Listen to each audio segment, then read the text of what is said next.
Et bonsoir à toutes et à tous, mesdames, mesdemoiselles, messieurs, c'est TFT. Quel plaisir de vous retrouver ce soir pour un nouveau REAC d'horreur. Je regardais si le stream fonctionnait bien, ça a l'air d'être bon.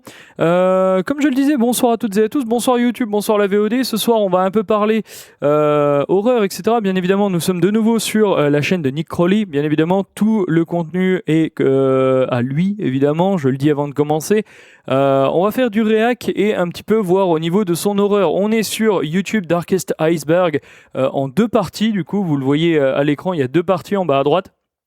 Donc on va regarder ça ensemble ce soir et on va un petit peu faire du réac parce que c'est vrai que ça me manque un peu de faire du réac. Donc allez-y, let's go, on se met bien, posez-vous, prenez un snack. Bonjour YouTube, bonjour la VOD et puis let's go bien sûr. Salut, salut.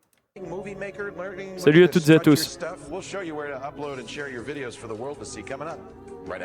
Alors juste, je vais me faire à manger pendant qu'on regarde ça, donc si vous entendez roualer derrière, c'est moi, messieurs, dames, vous inquiétez pas.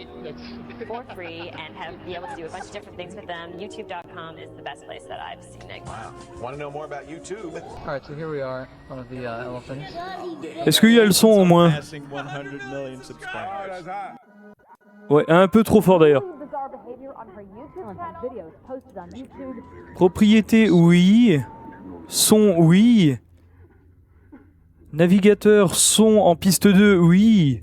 The dark side of YouTube, a place that has become an obsession of mine throughout the years. With the vast majority je vais le baisser un peu au niveau du son, mais on est bon, let's go. Je sais pas pourquoi je gueule, désolé monsieur.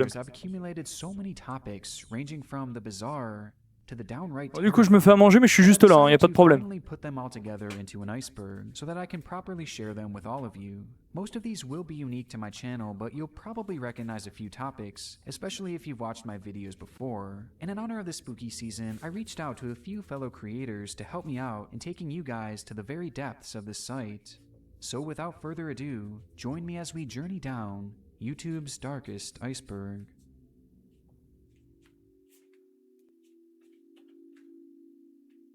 Level 1, Clear Skies. For this layer, I'll be taking you guys through some of the videos and channels that truly terrified me when I was growing up, way before I ever dreamed of becoming a YouTuber. And from there, I'll have some friends join me in walking you through. Monsieur dame, je coupe déjà avant de commencer. Faudrait que je trouve un jour sur YouTube un iceberg des trucs du trauma de ma génération. Vous savez, genre 2008, 2009, 2010, 2011. Par là, quand moi j'ai commencé à découvrir Internet, peut-être que ça me ferait remonter des souvenirs. Ça serait peut-être une soirée anecdote qui pourrait être cool. Donc let's go, ça pourrait être sympa, faudrait que je trouve ça un jour. Will instead get darker and darker as we go, at least in my own personal opinion. Until the very end, when I'll close the video off with the content here on YouTube that truly terrifies me today, which I consider to be the darkest on the entire platform. The Real Screams of Hell. This classic video from 2011 reportedly shares an audio clip from a Soviet experiment in which a team of researchers drilled a hole as far as they could into the surface of the Earth. Je crois que c'était 12 km, je crois, la profondeur, je crois, il me semble. The drill suddenly broke through into what seemed to be a large pocket of open space and air. Immediately, the temperature at the site of the drill tip rose to a staggering 2000 degrees Fahrenheit. 2000 degrés Fahrenheit. Je sais même pas combien ça fait, 2000 degrés Fahrenheit. Scientists began to hear the faint sound of screaming emanating from the small opening in the earth. So curiously, they lowered a heat-resistant microphone into the hole, and this is what they recorded. Alors ouais, je vous la fais courte. En gros, je vais traduire certains sujets si je les connais. En gros, ici, c'est il y a une paire d'années, il y a des scientifiques, enfin il y a des comment je peux dire, des agents de forage, etc. en Russie qui ont creusé un trou gigantesque. Et à un moment, la mèche du truc s'est cassée. Et ils ont visiblement, avec leur scanner, leur radar, leur truc comme ça et tout, vu que ils étaient arrivés vers une sorte de poche souterraine, etc. Sauf qu'ils n'avaient pas pu envoyer qui que ce soit puisqu'il y avait plus de 2000 degrés Fahrenheit. Donc encore une fois, 2000 degrés Fahrenheit, même si vous reconvertissez en Celsius, je vous déconseille très fortement d'y descendre, hein, parce qu'à mon avis, vous allez cramer vivant. C'est même une certitude. Donc, ils ont envoyé du coup un micro résistant à la chaleur qu'ils avaient mis dans une capsule ou je sais plus quoi, et ils ont entendu, en faisant remonter le micro par la suite, ils ont entendu ce qu'on va entendre maintenant, et ils ont cru que c'était des vrais hurlements. Ils avaient tellement cru que c'était des hurlements qu'ils ont cru qu'ils avaient creusé jusqu'en enfer. Bref, écoutons ça.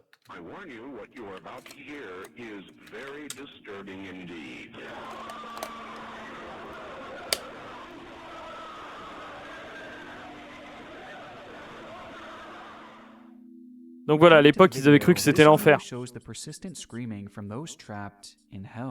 And though certainly very creepy, the video is really nothing more than a fabrication inspired by a hoax of a similar manner. Ouais, Siberia Hellsound, c'est ça. C'est le truc là. In which they drilled 12 miles below the Earth's crust, but nothing supernatural was ever recorded. Marina Mordegaard. Excusez-moi, je déballe un truc. Was actually my first encounter with a YouTube mystery back when I was probably around 11 years old. And needless to say, it led to countless sleepless nights. The story revolves around a 20-second video posted to YouTube that showed a man sitting and staring expressionless into the camera, before the shot suddenly cuts to a man smiling nefariously for the final 2 seconds.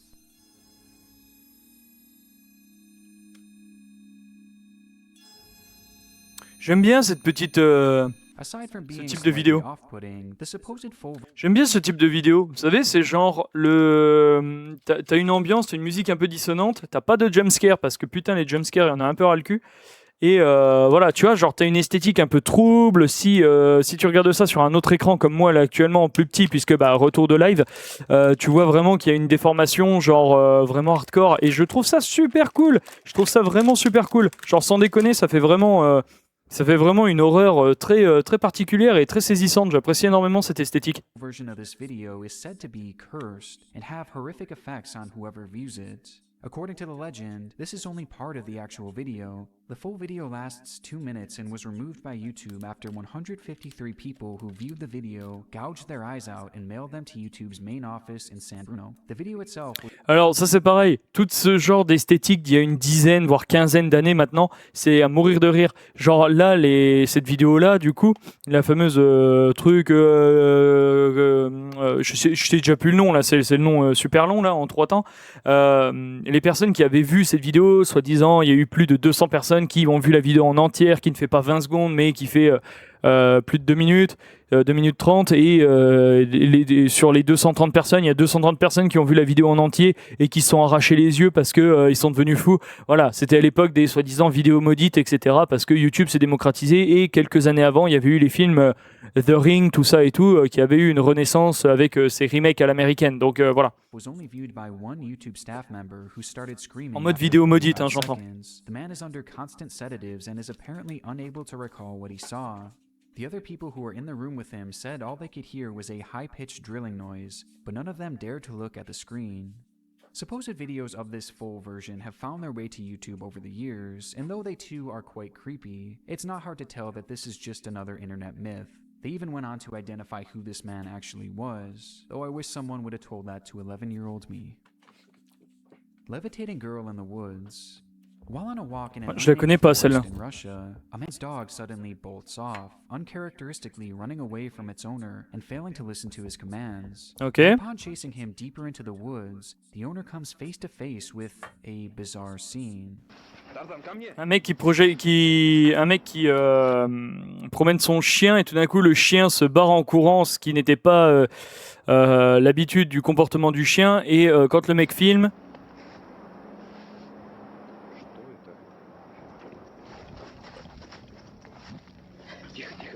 What? Okay. In front of him appeared to be a young girl levitating in the air next to her mother, and upon the man's dog barking, the child comes back down to the ground and runs off, disappearing into the woods. This is another one of those videos that always gave me the creeps back in the day, and watching it back today, it's definitely still a bit scary, but realistically, it's probably nothing more than a hoax. Ouais, c'est très probablement un hoax, hein, ça se trouve. Tu sais, à l'époque, on était en 2009, et du coup, tu sais, sur YouTube, tu peux... là, par exemple, t'as une grosse branche, t'as un mec avec un câble noir ou un truc comme ça qui chope le gamin par derrière et tout, et qui le fait s'envoler. Tu sais, la personne, elle est là, elle tire un câble. Voilà, on était en 2009, hein, à l'époque, le paranormal sur YouTube, et les gens adoraient ça, quoi. Donc why not? Why not? Clairement, why not? Aujourd'hui, tu refais cette même vidéo, je suis sûr que tu vois un putain de fil, genre là, tu vois un putain de fil, tu vois. Là, tu vois qu'il y a un fil de ou plusieurs, hein, plusieurs fils de pêche, etc. Tu mets 4, 5, 6 fils de pêche attachés dans un sous-blouson de la gamine et hop, tu la fais s'envoler. En plus, une gamine, la minot, elle doit avoir quoi? Elle doit avoir 7, 8, 9 ans, elle doit faire quoi? 30 kilos tout mouillé, t'as même 2 personnes qui sont là, imaginons, et qui tirent un câble, une corde et machin, et hop. Donc oui, clairement oui. Marina Joyce. Ah, Marina Joyce, c'est un peu chelou. One of the more bizarre moments in YouTube's history, as rumors began swirling back in 2016 that popular YouTuber Marina Joyce had been kidnapped and was being forced to make videos. The concern arose as the 19-year-old creator, who was typically bubbly and full of life, began acting differently. In her videos, she seemed to be incredibly nervous, with her eyes constantly shifting off camera, as if someone was directing her on what to do. In one instance, you could even see a finger of someone behind the scenes pointing to where she should stand. And the bizarre moments continued from there, as viewers noticed an influx of bruises on her arms, a moment where she appears to whisper, "Help me," and a gun in the background of one of her videos. During the time, the internet was fixated on this case, which eventually led to the police doing a wellness check on the girl, who clarified that she was safe and she supposedly wasn't actually kidnapped. Marina eventually explained that her change in personality was simply due to her escalating depression, though to this day many believe that she staged the whole ordeal. Angel of Death. Alors, encore une fois, le cas de Marina Joyce, je vais pas forcément en parler trop longtemps parce que moi j'étais complètement à l'ouest de cet univers-là quand c'est sorti.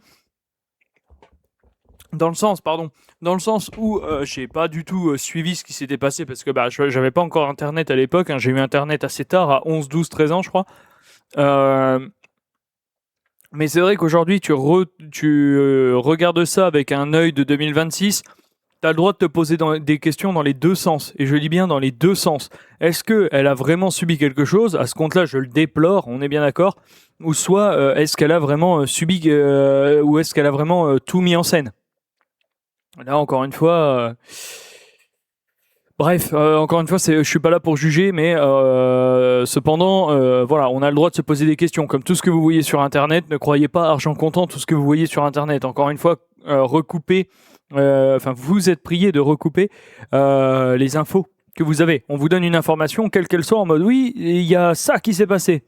Fouillez un peu, voir un peu. Laissez pas une seule personne ou un seul article ou je ne sais quoi complètement vous biaiser votre perception. This video was the very first scary video that I ever saw on YouTube, when my friend showed it to me in his basement all the way back in 2008. And honestly, it left me traumatized and sleepless for weeks, and I still remember it to this day.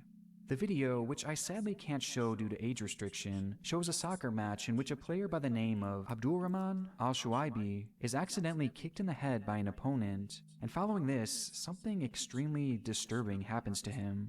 First, he repeatedly falls to the ground and then springs to his feet in a shockingly unnatural manner. And once he finally finds his footing, he begins jogging backwards, as if he had no control over his body. He finally comes to a stop as he falls to his knees, and his body bends back in the most chilling way possible, to which he then falls completely limp to the ground, landing face first and supposedly dying right there on the field.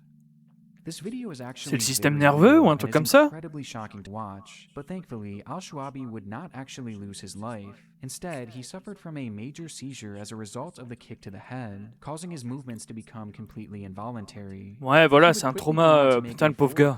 And would actually play in the team's very next match. CERN Sacrifice. This video taken outside the CERN Geneva campus shows a group of hooded men accompanied by one woman gathering beneath a large statue of the Hindu god Shiva. The men then surround the woman who lies on the ground in the middle as one man approaches her with a knife and proceeds to stab her, much to the shock of the person recording the ordeal.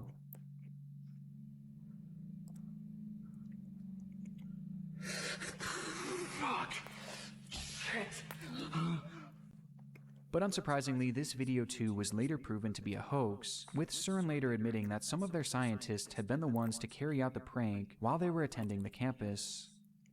Voilà, ça encore une fois, tu vois, c'est typiquement le genre de mise en scène. Aujourd'hui, tu peux plus faire ça. Pourquoi? Non, pas pour la violence malsaine. Non. Tu fais ça, tout le monde sait que c'est un hoax. Regarde, un truc con, mais le gars là. T'as un mec qui est là, en plein milieu de la nuit, dans son école, en train de filmer en scred. Quand ton école elle ferme, t'es pas censé rentrer chez toi. Alors là, je sais, vous allez me dire, c'est un truc de médecine, c'est un truc de machin et tout. Oui, mais on voit bien que le gars qui fait un peu du fan footage, etc. et tout, des figures en robe, etc. Et encore une fois, le cliché du faux sacrifice humain, connerie. Clairement. This video too was later proven to be a Bref. hoax, with CERN later admitting that some of their scientists had been the ones to carry out the prank while they were attending the campus. Blank Room Soup. Perhaps the most infamous creepy video in YouTube's Blank Room Soup, connu aussi, this ouais. strange clip shows a man feverishly eating a bowl of soup in an all-white room. A strange figure in a horrifying costume then approaches the man from behind. J'adore le design des figurines. Before another figure appears in frame. The two then rub the man's back as he begins to cry. While off camera, you can hear the faint sound of laughter.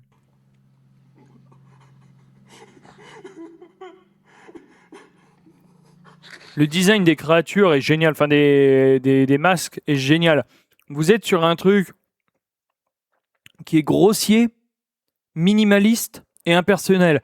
Genre grossier parce que c'est un visage beaucoup trop, voilà, une tête beaucoup trop gigantesque par rapport au corps. Minimaliste parce que t'as juste 2 yeux et un semblant de hairline, ici une sorte de coupe de cheveux, et impersonnel parce que oui, comme le visage n'a pas de features, n'a pas de choses genre un nez, une bouche, ou même des rides, ou même des creuses, creuses, bref, comment je peux dire, des signes distinctifs. Ouais, clairement, c'est efficace. Pour moi, je suis particulièrement réceptif à cet humour. Ce type d'horreur, pas d'humour, pardon. Were found to have been invented by an artist named Raymond Percy, who is best known for his work on Wreck-It Ralph and Zootopia. To this day, he denies any involvement and claims that the costumes were stolen and used for God knows what. However, it does seem more likely that this is just some kind of art project, to which Percy was involved with at least in some capacity. But because he has never fully confessed to it, for now we can only make assumptions. Lost in the Catacombs. This entry refers to a VHS tape supposedly discovered within the Paris catacombs by an urban explorer. On it, the footage shows a man casually filming their journey into the claustrophobic maze of death, before their behavior starts to change. For unknown reasons, the man begins to panic and starts to sprint through the dark catacombs, before dropping his camera in a puddle and running off into the darkness, never to return. If this clip is real, it's very likely that whoever was behind the camera suffered from some sort of anxiety attack due to the claustrophobic and just overall terrifying nature of the catacombs. Those strange symbols and unexplained noises in the background have led others to point to more supernatural explanations. Either way, if it is to be believed, it's likely whoever this man was did not survive the trip. Ça, tu vois, c'est toujours pareil. Là, donc le fameux truc de, soi-disant, dans les catacombes de Paris, une vidéo qui a été retrouvée, etc. Comment elle a été retrouvée? Le mec qui a filmé, il s'est barré, il a droppé la caméra et il est parti en courant, en hurlant, selon ce qui est dit dans cette vidéo. Comment ça a été retrouvé? C'est le principe premier des fan footages, fan footage pluriel, fan footages du coup, où tu te dis, ouais, mais à quel moment en fait? À quel moment ça fonctionne? Parce que en fait, le truc, c'est que, oui, si le mec il s'est barré, etc., là on est dans les catacombes de Paris. C'est pas genre le bois derrière chez toi ou le bois qui peut être battu pendant 3-4 jours avec des unités canines, des trucs comme ça et tout, et même des volontaires, bien sûr. Non. Là, on est vraiment sur du catacombe de Paris. C'est un truc de Golemont, hein, niveau superficie à couvrir. Donc oui, ok, ils l'ont retrouvé, mais même si c'était le cas, je veux dire, quelle idée de le mettre sur Internet. Vous voyez, c'est pour ça que j'ai du mal avec le fan footage d'Internet, parce que ça n'a aucun sens. Si tu fais disparaître et ou tuer tes personnages qui filment, visiblement, à quel putain de moment? Bah déjà, c'est pas considéré comme du snuff, de pro de loin, et deuxièmement, quelle idée de mettre ça sur YouTube. Voilà, donc c'est pour ça que le fan footage, j'apprécie au cinéma, entre guillemets, sans trop prise de tête, mais sur YouTube, je trouve ça complètement con. Voilà pourquoi. Most people nowadays believe that this was nothing more than a hoax, potentially put on by an old TV show called Scary But True, where the footage was first aired. And though this is most likely the case, it's interesting to note that the footage does actually show the inside of the catacombs, meaning that if they really did fake this clip, then they definitely went all out for it.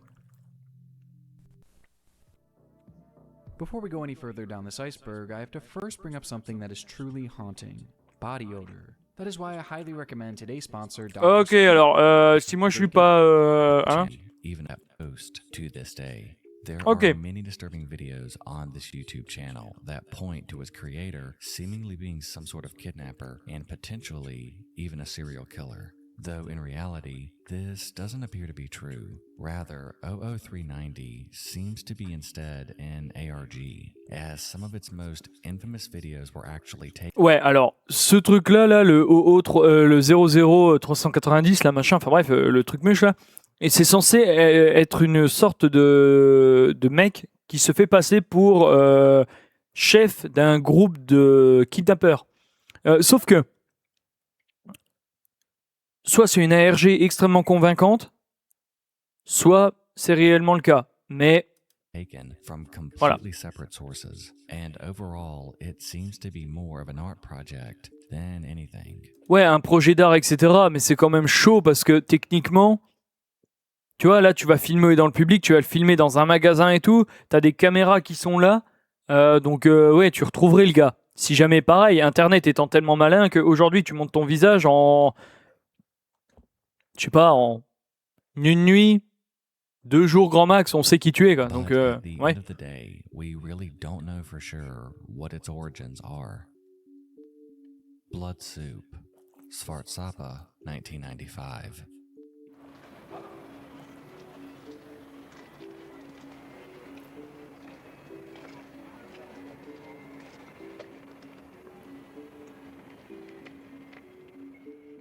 Svartsapa 1995 is a low-res 6-minute YouTube video with less than 1,000 views, 818 at the time of writing.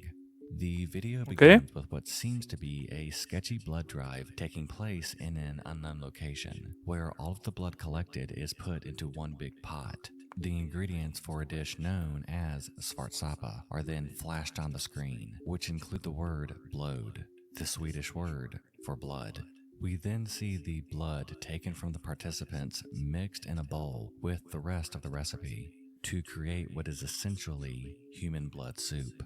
The camera then cuts to a scene within a pub where the soup is being served and then eaten by a table full of people. Ça, c'est pareil. Tu commences avec une sorte de fan footage. En mode, ouais, quelqu'un a trouvé un truc chelou, etc. Il n'y a pas de problème. Tu le filmes, donc, pour avoir des preuves si un jour la police, quoi que ce soit. Mais après, tu coupes dans le même footage d'un point de vue du mec qui est dans la salle. Enfin, non, du coup, tu casses ton univers, tu casses ton 4e mur. C'est un peu dommage.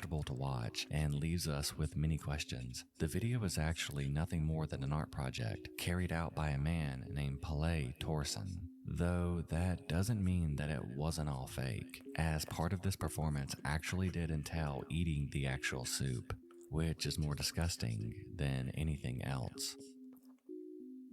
New DPRK. New DPRK is a Je suis en train de manger pendant cette vidéo, je le rappelle. 2019 that supposedly shows what life is like in North Korea. Each video paints the country as a utopia, filled with happy citizens and a thriving economy, which is quite the contrast to what most of us know about the region. And that's entirely by design, as in actuality, the channel was quite literally created by the North Korean government. 여기 대성까지 오는데도 셔츠들이 붙어서 게 정말 마음이 즐겁습니다. This entire page was set up as a way to spread propaganda to the rest of the world. A facade. Ouais, c'est comme la chaîne New Truth, ou un truc comme ça, The Truth, New Truth, je sais plus, la vraie vérité ou la nouvelle vérité, où en gros, t'avais une jeune femme qui se présentait, ou même il y avait une autre chaîne avec une gamine, je crois, nord-coréenne, qui disait la Corée du Nord, c'est super bien, regardez, il y a de la bouffe dans les étals, les gens sont heureux, les gens ont du travail, les gens ont machin. Sauf qu'en fait, YouTube a pas du tout apprécié ce genre de contenu et l'a supprimé et tout pour propagande et effet de zèle ou un truc comme ça. Je sais plus du tout ce que c'était comme motif, mais bref. C'était assez dingue. And overall, it's very off-putting seeing how normal some of these videos are, despite how dark their reality is behind the scenes. Bizarre fetishes. This is a strange one. YouTube is an extremely diverse platform that is home to all sorts of niche communities. Most are fairly normal, but the deeper you dig, the stranger and darker they seem to become. For example, take a... Eh oui, hein, YouTube. T'as des cercles d'étranges fétichismes. Alors, encore une fois, je le dis, je le répète, ce que vous faites de ce qu'il y a dans votre slip, si c'est légal, mutuel, consenti, je me bats cordialement de ce qu'il y a dans le mien. Voilà. Il n'y a pas de problème. Vous faites ce que vous voulez, du moment que, encore une fois, c'est légal, mature, consenti, machin. Par contre, mettre ça sur YouTube et qui, de près ou de loin, après quelques recherches, vous pouvez gratuitement et de manière, on va dire, entre guillemets, sans limite, trouver du truc, du contenu vraiment hardcore par moment, et que du coup c'est accessible à tout le monde, là ça me dérange, et ça dérange aussi beaucoup de personnes. Donc voilà. This YouTube channel called Amputees. All of its videos are uploaded of people who have had amputations, along with a favorites playlist, all containing dozens of other clips showing similar content. Even more unusual, many of these clips have hundreds of thousands of views on them, leading to the question, why? Well, this is actually an account that seems to be dedicated to some sort of amputee fetish, with a select group of people consuming this material in a sexual way. And though there's nothing wrong with finding someone with an amputation attractive, this fetish seems to go a bit deeper than that, as on this page are videos of actual amputation surgeries, which are also being viewed sexually.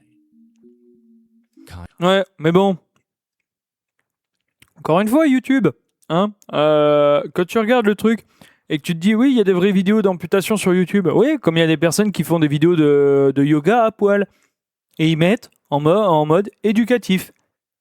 Ça attire parce que soit c'est gore, soit il y a de la nudité. Les gens vont dessus, ça fait des vues. Donc YouTube dit, je vais pas me tirer une balle dans le derche en censurant une vidéo qui me rapporte des vues. Donc voilà, la boucle elle est bouclée. YouTube laisse passer. Encore une fois. C'est comme le gros dégène, là, j'en parle 2 secondes, mais le gros dégène de merde, là, le gros dégénéré de merde, sur YouTube, là, qui fait des trucs où il se monte la poche, c'est-à-dire il se monte le zigouigoui. Bah, il a passé ça en mode éducation, éducatif. Et du coup, tout le monde peut tomber dessus. Bah voilà, les gros dégènes de YouTube, hein, clairement. Et ça fait des années qu'il fait des vidéos comme ça, ce mec-là, là, le mec qui se monte la poche là, en live. Enfin bref. The Kanye West Superfight song alludes to a leaked track by Kanye called Never See Me Again. The song features a sample of Futari Dake No Ceremony by Yukiko Okada, a Japanese singer who committed suicide in the 80s at the age of 21, who Kanye had been studying, even going as far as moving to Japan where he would write this song. And to go along with this dark sample, Kanye's lyricism seems downtrodden and almost defeated. On a le droit de le montrer, lui, sur YouTube sans se prendre un ban? Time before you ever see me again. Adding to the story, this came during. Vous savez, hein, à l'époque, il faisait la musique, maintenant il est raciste, bref. C'est pas moi qu'il faut blâmer, hein. C'est pas moi qu'il faut blâmer. And given the lyrics, the sample, and the context within his own personal life, it's believed that this song was ultimately meant to be a suicide note, which he would release directly before taking his life. Thankfully, this would never happen. However, the song itself would leak to YouTube years later, where it is now referred to as his suicide song, as his lyrics seem to confirm his intentions. Monkey hate. We mentioned the bizarre fetish rabbit hole that certain YouTube channels and playlists can lead you down. But one of the most baffling and disturbing examples of this is without a doubt the trend of monkey hate on YouTube. There are countless videos and channels dedicated to this unusual trend, but essentially, the content typically shows a monkey or multiple monkeys being tortured in various ways. And though that is sickening enough, the comments are truly what make it horrifying, as users glorify this treatment as saying things like, ha ha ha ha ha, it's getting everything it deserves, or give it to me, I'll give it a good home.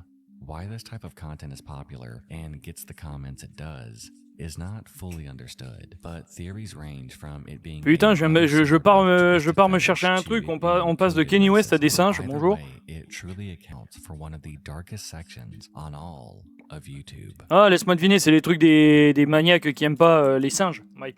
Much like monkey hate, this entry deals with a similarly depraved form of animal abuse. Though this has been documented frequently across Nick's channel and will be further highlighted in a video coming later this year. So, for the sake of brevity, I won't go deeper into this. Alors, ça c'est pareil, hein, le truc de maltraitance d'animaux, c'est pareil. Tu prends une vidéo où en fait tu la montes à l'envers, c'est-à-dire tu prends des vidéos du chien, du chat, du bestiau, bref, qui est en pleine santé. Ensuite, tu le caillasses et tu refilmes une nouvelle truc où tu fais semblant de le découvrir dans une rue abandonnée de tout le monde, etc. L'animal, il te connaît déjà, donc il va revenir vers toi. Mais au montage, ça donnera l'impression de, comme je le dis, fait à l'envers, enfin monter à l'envers. Tu caillasses le chien et ensuite, enfin, tu le filmes bien et ensuite tu caillasses le chien. Sauf qu'en fait, tu fais l'inverse au montage. C'est-à-dire que tu caillasses le chien, tu le montres complètement brisé, affamé, etc. Et ensuite, tu mets le passage du début où il allait bien. Mais sauf que toi, tu le sais pas, l'ordre de la vidéo. Donc du coup, tu as l'impression que il a été retrouvé complètement explosé et affamé. Et ensuite, il va mieux grâce à cette gentille chaîne YouTube et ses représentants. Sauf qu'en fait, non. Il casse la gueule des animaux pour ensuite attirer votre sympathie et favoriser les dons. Donc encore une fois, ce genre de personnes, je les déteste. Je les déteste. T'as qu'à faire la même chose avec eux, tiens, on verra si ça fait des vues ou alors pas du tout. Parce qu'un être humain, ça peut s'exprimer. Hein. Un chien ou un chat, non. Voilà. Sometimes people will be evil for seemingly no good reason, and this stands out as one of the most inexplicably mean-spirited events ever documented on the web. Kathleen Edwards was a girl who had fallen terminally ill about a decade ago with the same disease, Huntington's, that took the life of her mother at age 24. But whereas nothing seems more deserving of sympathy than a terminally ill child, not everyone viewed the situation in the same manner. And their neighbor, Jennifer Petkov, was instead actively rooting for the death of the child, apparently stemming from her kid not being invited to a party at Kathleen's grandmother's house. Petkov went on a tirade, first posting a disturbing image of the Grim Reaper holding Kathleen's dead mother to the web.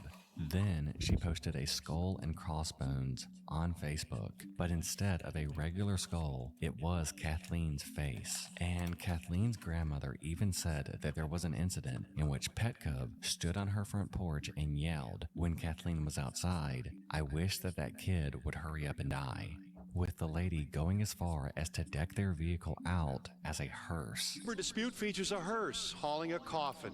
Kathleen's family and neighbors say it's been used to harass Kathleen and her mom before her death. And seeing an interview with her and her lawyer, it seems like there is absolutely no remorse. Have you learned a lesson? Yes. And that is? To keep my opinions and my views to myself. In the years since, it appears that Kathleen Edwards has sadly passed away from her condition, meaning some of the precious final years of her life were unfortunately spent dealing with this unnecessary and disturbed harassment. Ouais, la voisine de merde là qui se venge sur une gamine parce qu'elle a pas invité sa propre fille ou un truc comme ça et tout, je crois. Et du coup, elle... Enfin, ça c'est vraiment la Karen 101, quoi. Laisse tomber. Je crois par contre, je vais me réaviser parce que je crois que cette femme-là, du coup, qui s'est vengée sur la gamine en lui disant ouais, faut que tu crèves vite et tout. Je crois qu'elle a eu un diagnostic, etc. Après, elle était complètement pétée du casque. Donc encore une fois, voilà. Mais ça en aucun cas, ça ne justifie ses agissements à elle. Donc deux poids deux mesures. Harrison O'Kinney rescue footage. Harrison O'Kinney was a cook aboard the Jasmine 4, a Nigerian tugboat, when he experienced what would be best described as a real-life nightmare. While getting ready at 5 a.m. in the ship's bathroom, a giant wave struck the ship, tearing a hole in the hull and causing the vessel to sink beneath the water. 10 of the 12 crew members on that ship were killed. Ah oui, je le connais ce sujet-là. with the only problem being that he was trapped in the ship's bathroom, and the ship was sinking quickly. Unable to escape, the man accepted his fate before something miraculous happened. A small air bubble had formed in the ship's bathroom where Harrison just so happened to be, and despite the ship now being at the bottom of the ocean, Harrison was still able to breathe. This went on for an astonishing 60 hours when he was finally discovered by a rescue crew that was only coming to the ship to identify and collect bodies. Le mec est resté 60 heures comme ça. Okay. All right.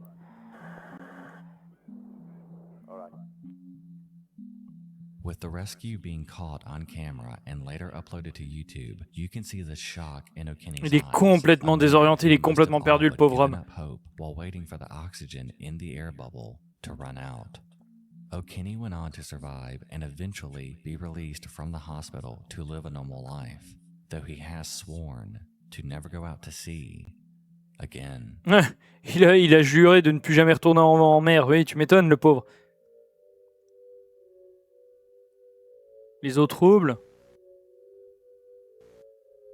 Blame it on REAC. Très bon créateur de contenu aussi. Refers to the numerous clips across YouTube depicting, well, random acts of violence. The most well-known example of this came back in 2017, when a video would be shared across the site showing a jogger pushing a woman in front of a bus. Ça, c'était Luckily, dingue. the woman narrowly escaped death, as the bus swerved at the last possible second. But the video remains as a reminder of how cruel people can be, as the shove was done completely at random, and the man went out of his way to try and essentially end this woman's life, for no apparent reason. The popularity of the video led to a worldwide search to try and determine the identity of this man, but frustratingly, he has remained anonymous. Though this is by far the most popular example, it's sadly far from the only example. Like this video, which shows a woman in her mid-50s planting flowers along a sidewalk in Seattle, and though her actions were incredibly innocent and wholesome, a young man walking by would approach her from behind and kick her directly in the face, leaving the woman badly injured. This man was thankfully caught and identified as 19-year-old Isaiah Clay Lewis, who had a history of domestic abuse as well as other assault charges. Thankfully, it appears that he is still in prison. Tu vois, ça c'est pareil. La prédation de certaines personnes, un état prédateur, hein, clairement. Ce mec-là, bon certes, ils viennent de dire qu'il avait subi des violences domestiques, etc. et tout. Mais tu vois, là, il y a cette femme-là qui creuse et qui plante des fleurs, etc. Le mec, il voit qu'elle est de dos, à genoux, enfin accroupie, etc., penchée en avant. Il se précipite vers elle en restant bien derrière et il lui met un high kick. Il lui met un kick. Il lui met pas un kick dans les côtes. Il lui met pas un kick dans la jambe. Il lui met un kick en plein visage. C'est vraiment, ça, clairement, c'est ce que j'appelle, moi, ça ne regarde que moi, c'est ce que j'appelle de la prédation. C'est vraiment, le gars, il pré-shot son truc, il voit, il se dit putain, l'opportunité, il fonce et il lui met un punt, tu vois, genre il lui frappe au visage, etc. La femme a survécu et le mec là a été en tôle une paire d'années, je crois. Ouais, tu vois, c'est vraiment de la prédation. Genre le mec il se dit c'est le moment là, si je saute pas maintenant je ne pourrai jamais le faire. Et c'est pour ça que c'est hyper dangereux. Et ce genre de vidéo, comme tout à l'heure le mec là, le jogger qui pousse soi-disant la femme sous le train là, sous le bus. Pareil, il y a eu cette recrudescence de vidéos violentes comme ça, à deux doigts de la catastrophe, hein, bien sûr. Comme ça, il y en a eu des dizaines sur YouTube à une époque et c'était une catastrophe à modérer, je me rappelle. Une sorte de live leak avant l'heure. Mais bon, personne mourait, ça a attiré des vues. Donc évidemment, YouTube, encore une fois, catching, bien sûr. Man dies standing up. This strange video was shot at a mall in Kazakhstan, where a group of people crowd around a man who appears completely frozen in an upright position.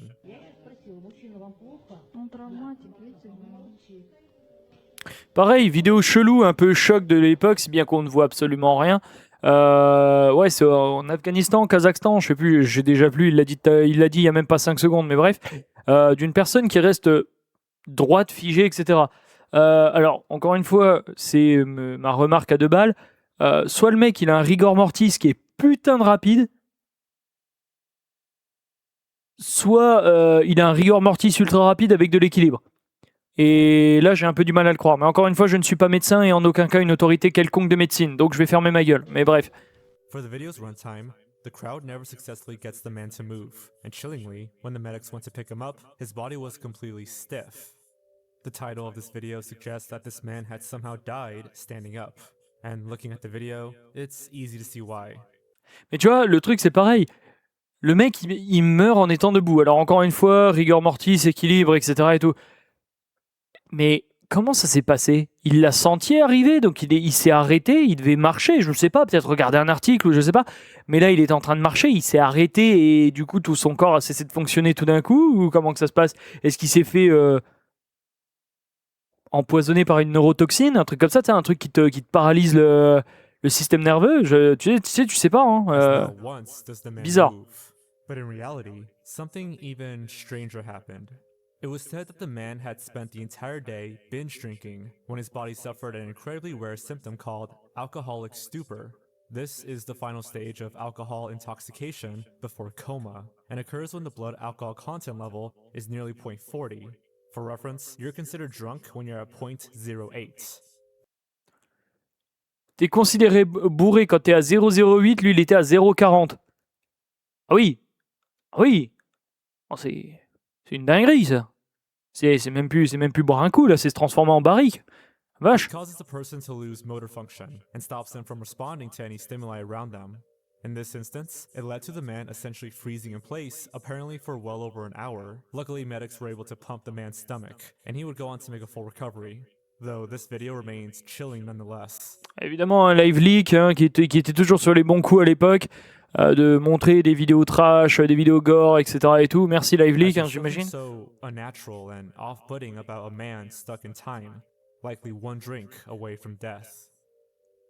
Le mec, il était tellement pété, il était tellement à 9 grammes qu'il voyait à 2 dimensions dans le futur, quoi. Un truc de dingue. When we think of rabies, we typically think about loup, chien, ouais. at the mouth when they contract it. But sadly, La rage. humans are susceptible to this terrifying disease as well. It first causes flu-like symptoms that quickly progress into agitation, confusion, and aggression. As things progress, humans begin to hallucinate and suffer from hydrophobia, or the fear of water. This disease is devastating and virtually 100% fatal after the first symptoms emerge. Luckily, we now have an effective vaccine against rabies, but videos exist of a time before a preventative treatment was available that show these haunting effects on camera. Some of the most disturbing include this child who had developed a fear of water, which likely led him to pass away due to dehydration. Ça, c'est pareil. L'exploitation, tu vois, parce qu'il disait du coup, pour tout ce qui est rabies, etc., donc tout ce qui est la gale, la rage, tout ça, enfin bref, qui se passe, etc. Donc nous, aujourd'hui, dans l'hémisphère nord et surtout en Europe, États-Unis, Angleterre, Russie, etc., bref, hémisphère nord, entre énormes guillemets, je la fais courte, on a des vaccins. Mais le simple fait que dans des pays qui sont fatalement moins développés que les nôtres, c'est une question de principe, il y a des développés, il y a des pays en développement, voilà. Le simple fait qu'il y ait des enfants qui subissent ça, ou même des personnes qui, de toute façon, sont complètement, comment je pourrais appeler ça, elles sont damnées, tout simplement, dès qu'elles chopent le truc, c'est fini pour elles, parce qu'il n'y a pas de vaccin. Ça me dérange. Et encore pire de se dire que oui, ce sont des personnes qui n'auraient jamais pu avoir de vaccin, oui, ce sont des personnes en pays en voie de développement, oui, ce sont des enfants, et oui, c'est des enfants qui sont à l'autre bout du monde. Donc toi, tu vas dire « Ah, c'est trash, c'est machin », mais j'ai envie de te dire, ferme ta gueule dans ta maison de 300 mètres carrés propriétaire. Voilà, c'est pas toi, caucasien, standard, qui va dire « Oh là là, toute ma vie, tout machin ». Non, non, c'est pas forcément toi qui va choper la gale, la rage, etc. demain. Tu vois, eux, c'est beaucoup plus propice à la contraction et à la propagation de la maladie, puisqu'encore une fois, comme je viens de le dire, du coup, et on finit cette boucle-là, ils n'ont pas les moyens, malheureusement, quels qu'ils soient, financiers, médicaux, sanitaires, etc., que nous, en hémisphère nord, avons. Donc, voilà. Mais encore une fois, le simple fait que ce soit des enfants, que machin, je viens de le dire, pays en voie de développement, etc., tout ça, mettre ça sur YouTube. Là, il y a une volonté de mal agir, en fait.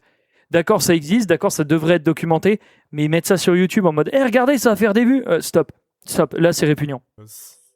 Flocka is a synthetic drug that attempts to stimulate the effects of cocaine and methamphetamine. C'est de la farine, YouTube, c'est de la farine, c'est de la farine, tu sais, le truc pour faire des gâteaux et des tartes. Hein, YouTube. But like many drugs, they can often take over a person and make them completely unlike themselves. Flocka is commonly referred to as the zombie drug, and the videos here on YouTube show us exactly why many call it that, as it makes these people look and act like legitimate zombies.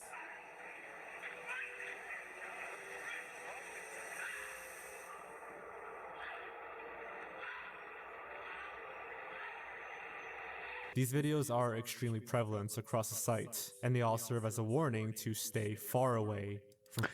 Alors, très bonne remarque de la part de Blame It on HORREUR qui dit ici il y a beaucoup de vidéos comme ça qui tournent sur internet, hein, donc les personnes qui font une overdose de farine, YouTube, be nice, donc de cette fameuse farine qui s'appelle la flocka, qui peut être plus ou moins traduit littéralement, si je me gourre pas, en flocon, entre guillemets, pas flocon, en nuée, entre guillemets, et du coup qui se fait appeler la farine du zombie.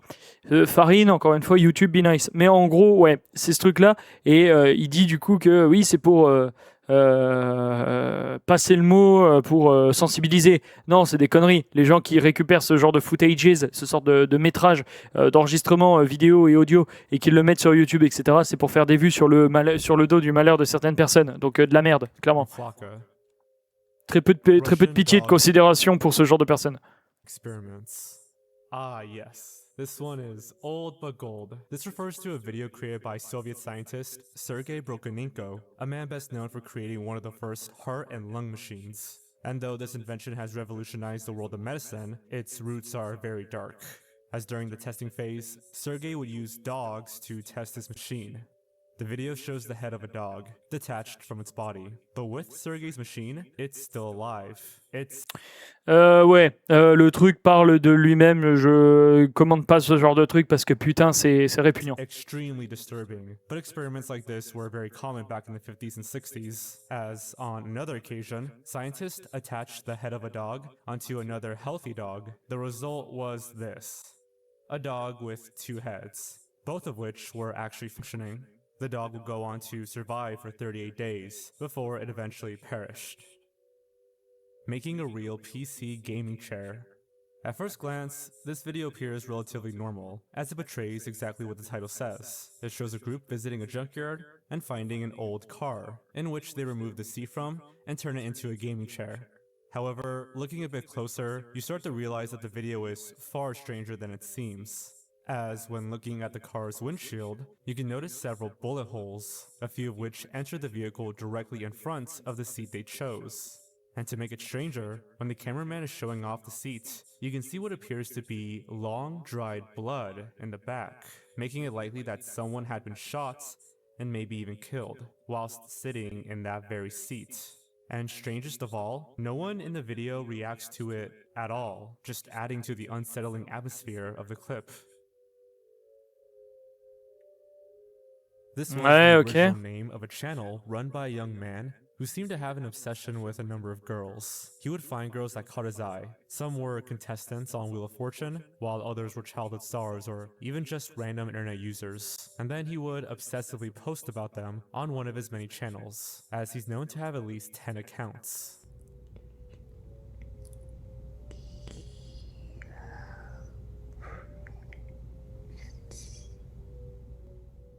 The videos are incredibly creepy, as this person simply whispers the name of these young women over and over again. In one particular clip, he even doxed one of the girls in the description, making it clear that he had been actively trying to locate her behind the scenes. BHFS. Ok, ouais. Spending a total of just 8 Et les stalkers chelous et tout. Ouais. This video showcases what is likely the most devastating moment of a man's life.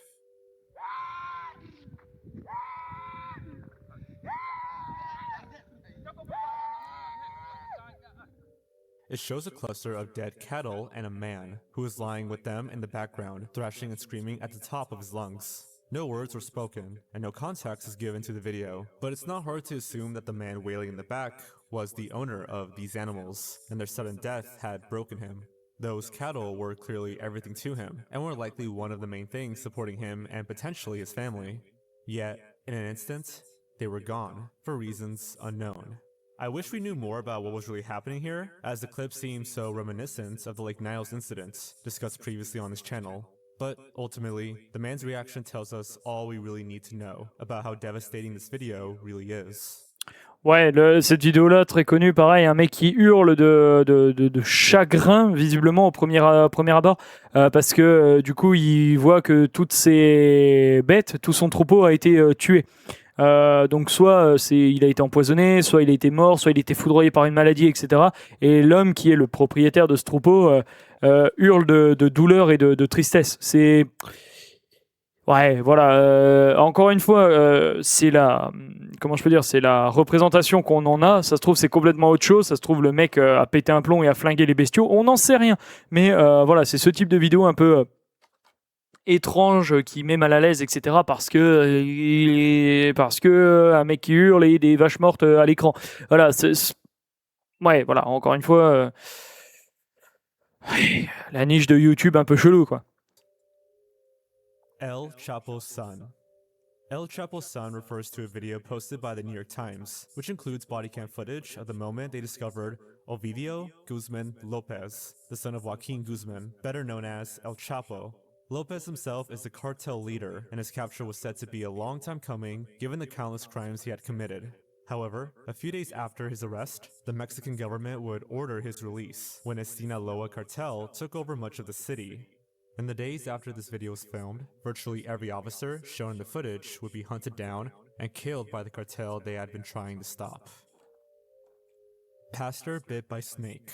Pastor bit by snake refers to a video. Je vais pas en parler de cette vidéo-là, les trucs des cartels mexicains, les trucs comme ça et tout, c'est voilà, je skip. Depicting a ritual performed by Cody Coots, a pastor at the Full Gospel Tabernacle Church, located in Kentucky, is known La Sainte Église de Tabernacle. Pardon, je casse le rythme, pardon. for Désolé. their rituals, which involve drinking poisons and handling venomous snakes to prove your devotion to God. Yeah. In the video, we see Cody delivering a sermon in 2018 with confidence, before the snake abruptly bites him.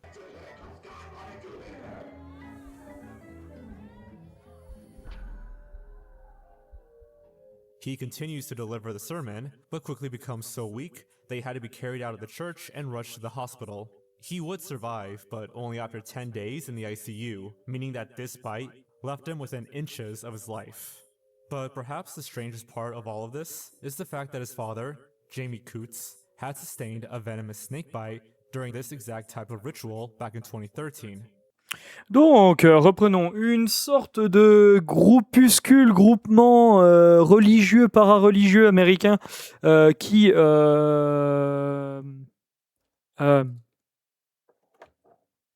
fait des prières avec des serpents et qui doivent subir une morsure de serpent ou boire du poison, de la toxine de serpent pour prouver leur dévotion à Dieu. Ouais, sauf que le gars là qu'on a vu tout à l'heure commençait à s'effondrer, etc. Donc qui est le fils du mec à gauche, il n'était pas censé se faire mordre à cet endroit-là.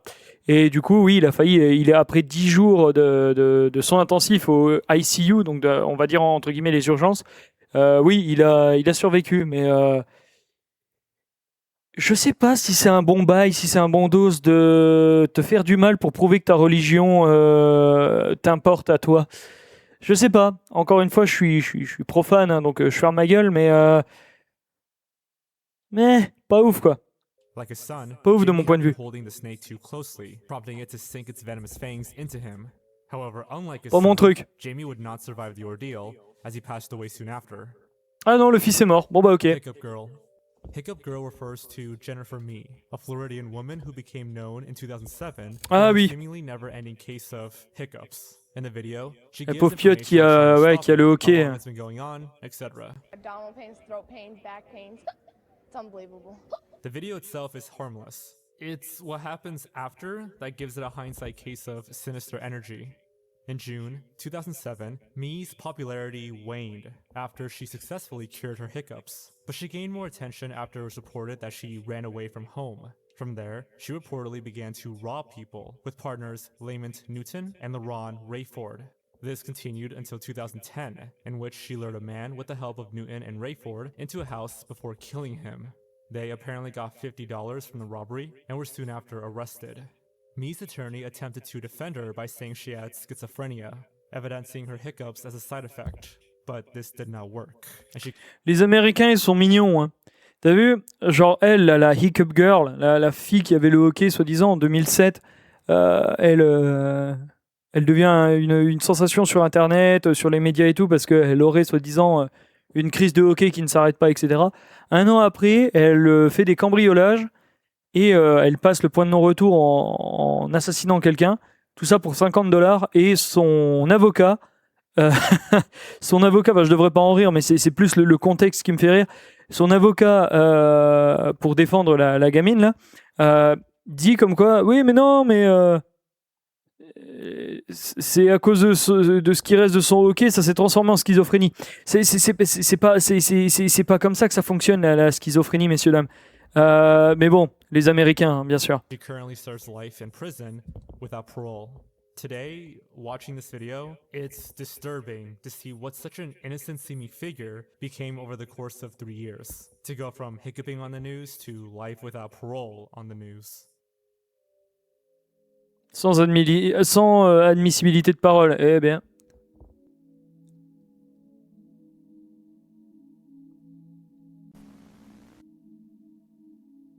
Wendy Goon, je ne connais pas.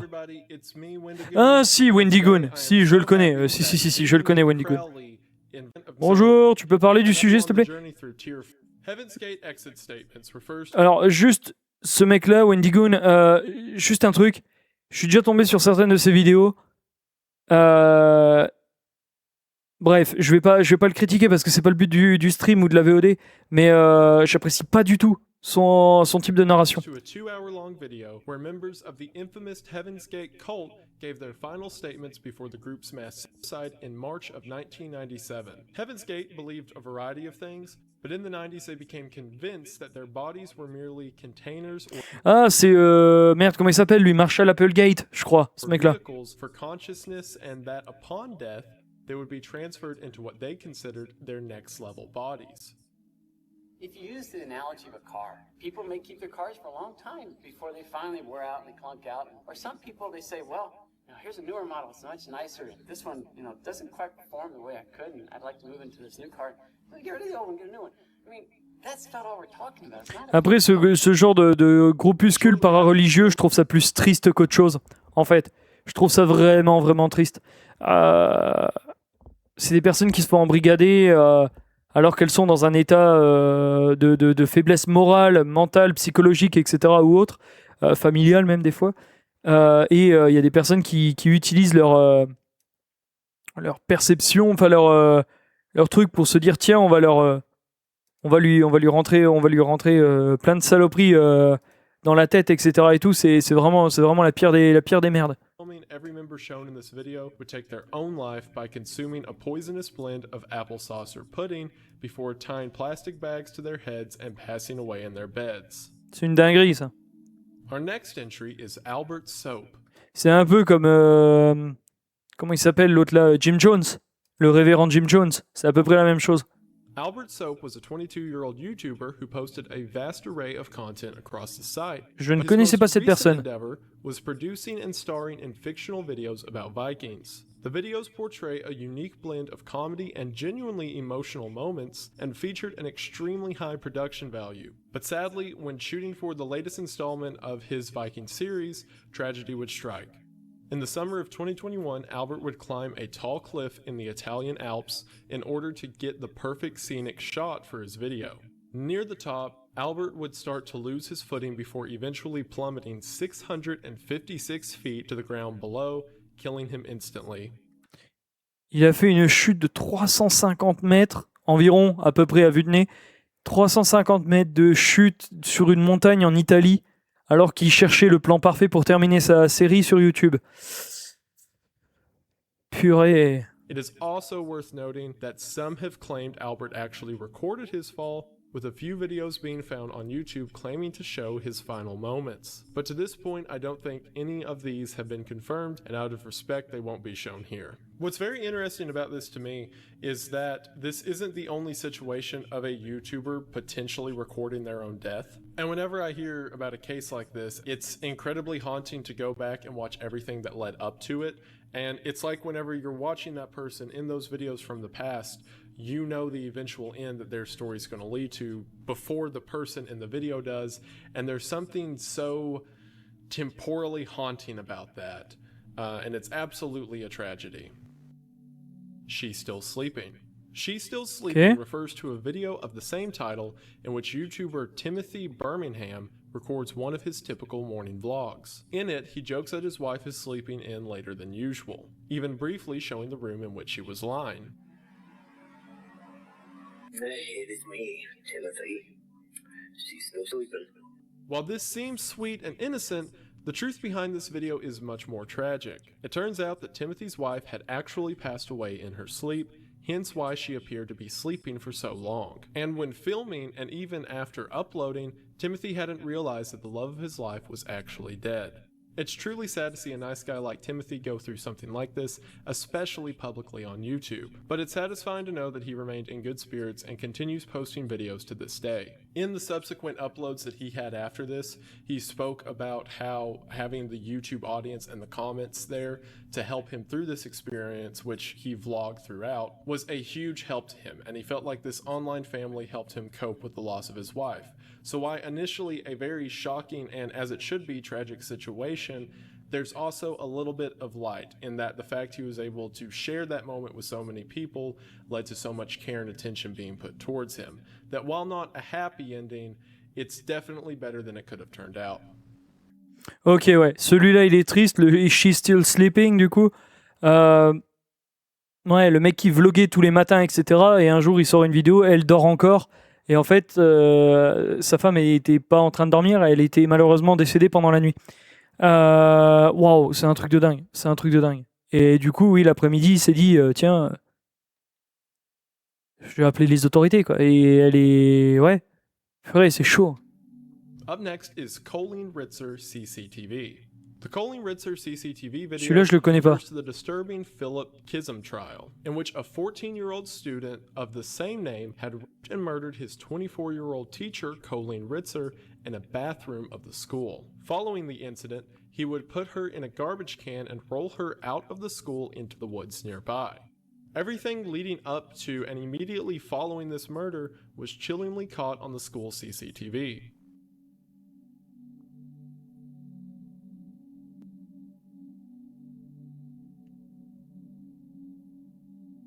Wow, ok.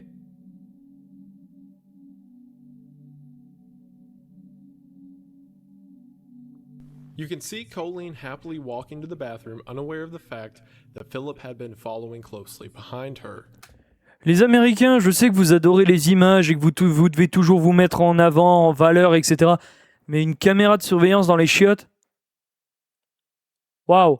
Okay. The footage also shows Philip wheeling out the garbage can that he put Colleen's body into as he walks out of frame heading towards the woods. Philip was eventually caught after Ritzard's body was discovered in the nearby forest, and he is currently serving a life sentence with 40 years parole eligibility. Cases like this provide an especially large amount of fear, at least for me, because whenever you're in the public sphere, you feel like that you're safe or at least seen, but as things like this prove, evil can still happen even if under a watchful eye. And while the footage itself and what happened to Colleen Ritzer is absolutely abysmal, it is good that it was there as a means of putting Philip behind bars for good. After that, we have the infamous RJ the Smoker. RJ the Smoker was a channel run by a man named RJ who would discuss a variety of smoking related topics as well as actually smoking and reviewing different types of cigarettes. His first upload, My First Smoking Vid, was posted on January 22nd of 2010 and would be followed by hundreds of other videos throughout the years. RJ seemed to have a passion for tobacco, smoking, and YouTube, but unfortunately, this seemed to lead to his downfall. From his first video to October 2015, all seemed well until RJ posted a video titled Important Update. RJ presented himself to Whips Cross Hospital in East London. X-ray was done, and what followed was a chain of events I could not even dream in my worst nightmares. In this video, he describes his recent visit to the doctor and his lung cancer diagnosis. Even at this point, RJ looked like a shell of the person smoking in My First Smoking Vid. But from this moment on, RJ declined even further. During this time, he would shift his focus from solely smoking and begin a series documenting his journey with cancer. He remained active on the channel until November 4th of 2016, when cancer finally claimed his life. C'est vrai, ça. Les gens qui ont le fantasme de la cigarette, etc. Donc encore une fois, vous faites ce que vous voulez si vous êtes adulte, bien sûr. Cependant, ouais, quand t'as une personne qui parle de tabac, qui fume et tout, et qui se met sur YouTube, etc. comme ça, en disant tiens, je teste des cigarettes, tiens, je teste des trucs, et que là, cette personne qui se fait surnommer RJ arrive et vous dit ouais, bah en fait, faut que je vous parle d'un truc et tout. J'ai fait une radio et ils ont vu une tâche. Ouais, enfin voilà. Donc le mec après, il a continué à faire des vidéos et puis en 2016, malheureusement, il a disparu. La maladie l'a emporté, malheureusement. Chelino C'est dommage. Sanchez refers to the popular Mexican singer, Chelino Sanchez, who made a string of hits during his career in the 80s and early 90s. He's best known for creating narco corridos, a subgenre of Mexican folk music that deals with tales of the drug trade and cartel life. His final performance can be found on YouTube, where he's shown receiving a note on stage. Chelino ponders the contents of the note for a moment, with sweat beading down his forehead before he finally begins to sing. Hours after the concert, his body would be found blindfolded, tied up, and dumped by a river, 2 gunshots in the back of the head. It would later be revealed that the note Chelino was handed had come straight from the cartel, who viewed the songs he sang as a threat to their business. The letter was a threat, telling him that if he chose to perform that night, he would be killed, yet Chelino decided to sing anyway, despite knowing that it would cost him his life. All the ones I've covered up until this point are very sad and Très connu celle-là, hein, le chanteur là qui a fait une musique machin et qui a fait une série de musique, etc., créant même un sous-genre de lui-même, d'une musique pseudo-mexicaine, etc., qui parle justement du trafic de sucre en poudre et même de farine. Et du coup, un soir, il y a quelqu'un qui lui passe une note et comme quoi il dit, cette note a dit ouais, si tu continues à chanter ce soir, si tu performes ce soir, ça sera ta dernière chose et tout. Et lui, il a bravé ce truc-là, sauf que quelques heures plus tard, on l'a retrouvé attaché dans le lac avec deux headshots. Donc ouais, pas ouf. To a former YouTube channel run by a woman of the same name. She would create meal tutorials along with short vlogs documenting her travels. Bonjour madame. Welcome to my kitchen, where I really like to cook, but I'm often short on time, so speed is the hook.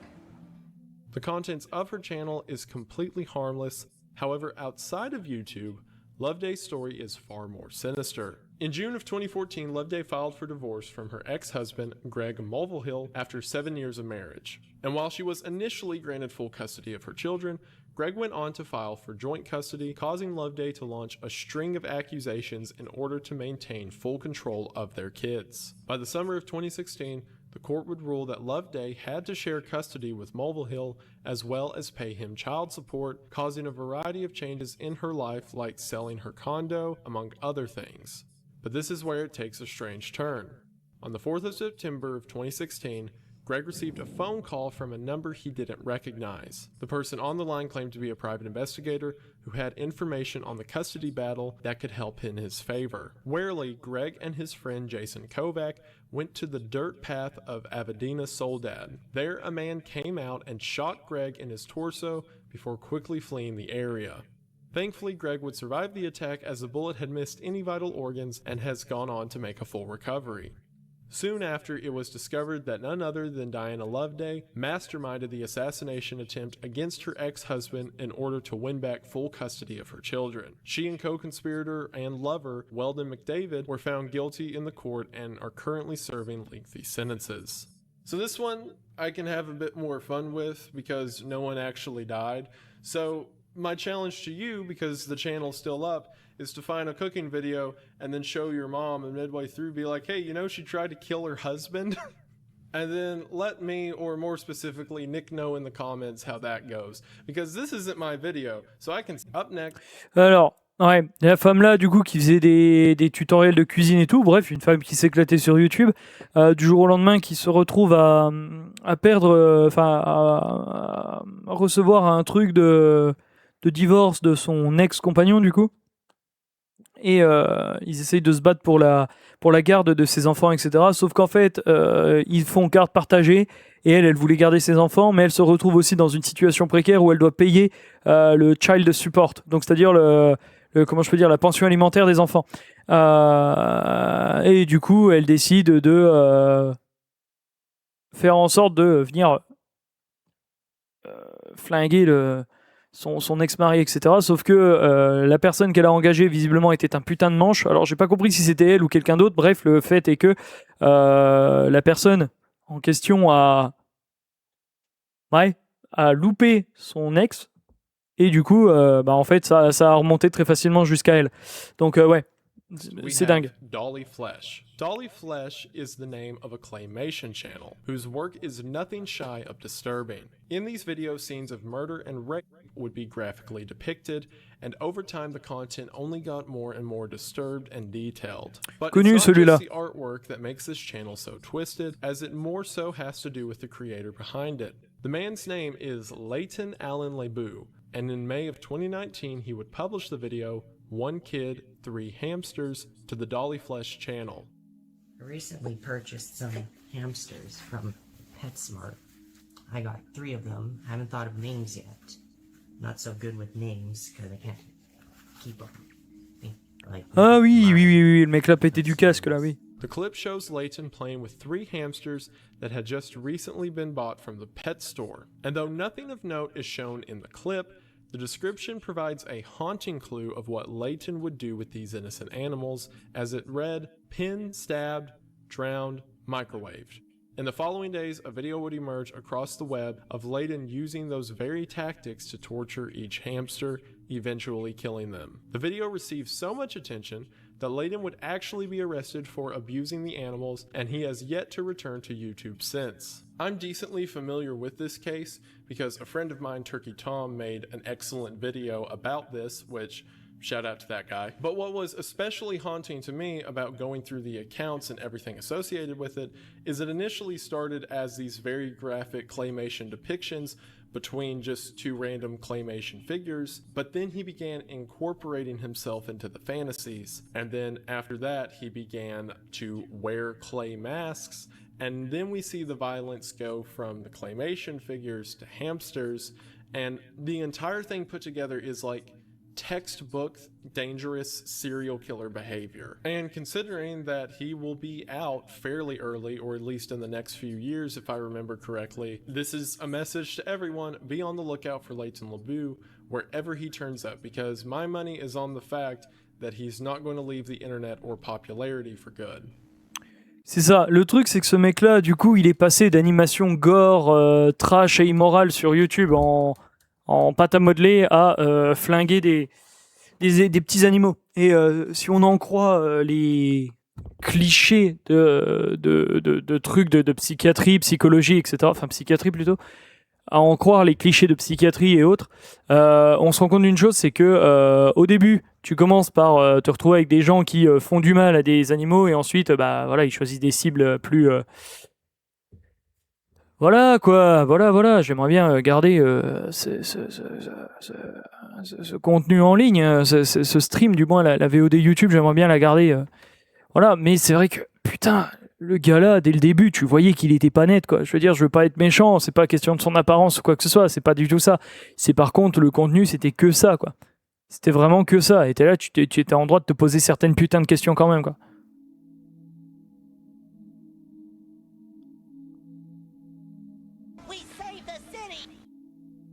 Up next we have Jatin Min Til Hidar, I know I pronounced something wrong there, and I'm very sorry. Shating min til Hildar, which translates to My Confession to Hildur, is a Ah, c'est Hannes, le gars video by de... a man named Gunnar Runar Sigurþórsson, I'm so sorry, who was confessing non, oui, ce mec-là qui a flingué le mec qui s'appelait Hannes, je crois. his love to a woman named Hildur. He believed that he and Hildur shared a special romantic connection, and he soon fell in love with her, with this video being the first time he'd share his feelings openly. Hei.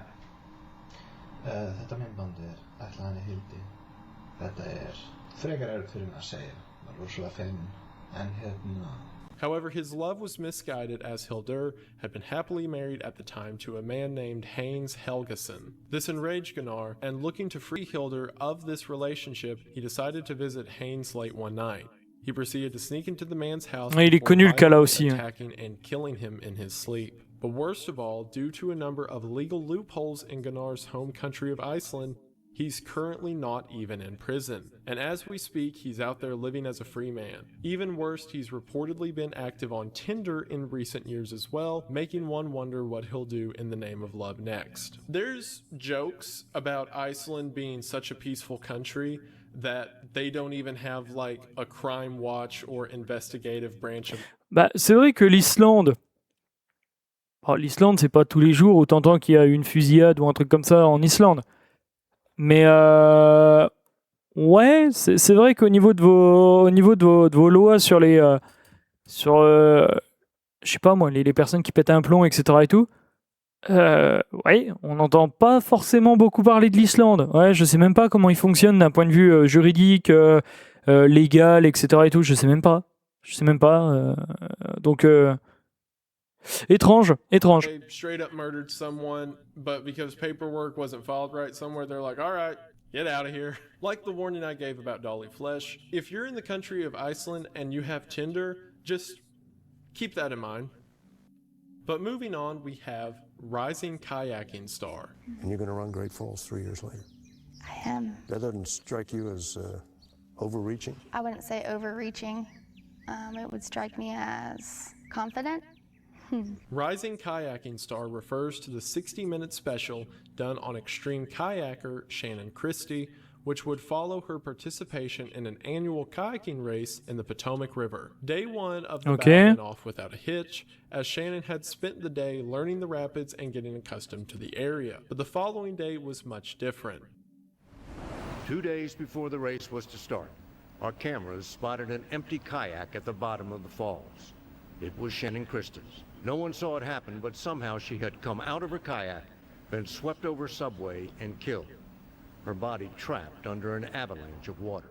When the film crew arrives at the rapids to film for the day, they immediately find Shannon's kayak flipped upside down floating in the middle of the river. The remainder of the video follows search efforts to try and locate the woman until they eventually locate her body, which was pinned under the water by the force of a waterfall. Sadly, Shannon was no longer alive. Whenever I went on vacation to Niagara Falls, we got to one of the water swells at the bottom of the falls themselves, and the guide said that you can take a life jacket, throw it in the water, it'll suck down, and then it won't come up for 2 weeks. So imagine what would happen at the base of these waterfalls to a person. So this doesn't speak anything against Shannon or her capabilities, just the fact that water and nature is a very powerful force to be reckoned with.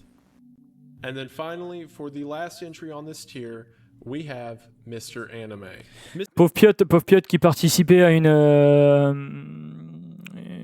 une émission de kayak extrême et qui 2 jours avant un spot particulièrement connu comme étant hardcore se teste, s'entraîne sur le terrain et se fait aspirer malheureusement. Purée, c'est hardcore. Refers to a YouTube channel known as Lens Cat Productions, aka Trey Sessler. Sessler was one of the early adopters of YouTube. Il est connu aussi, lui.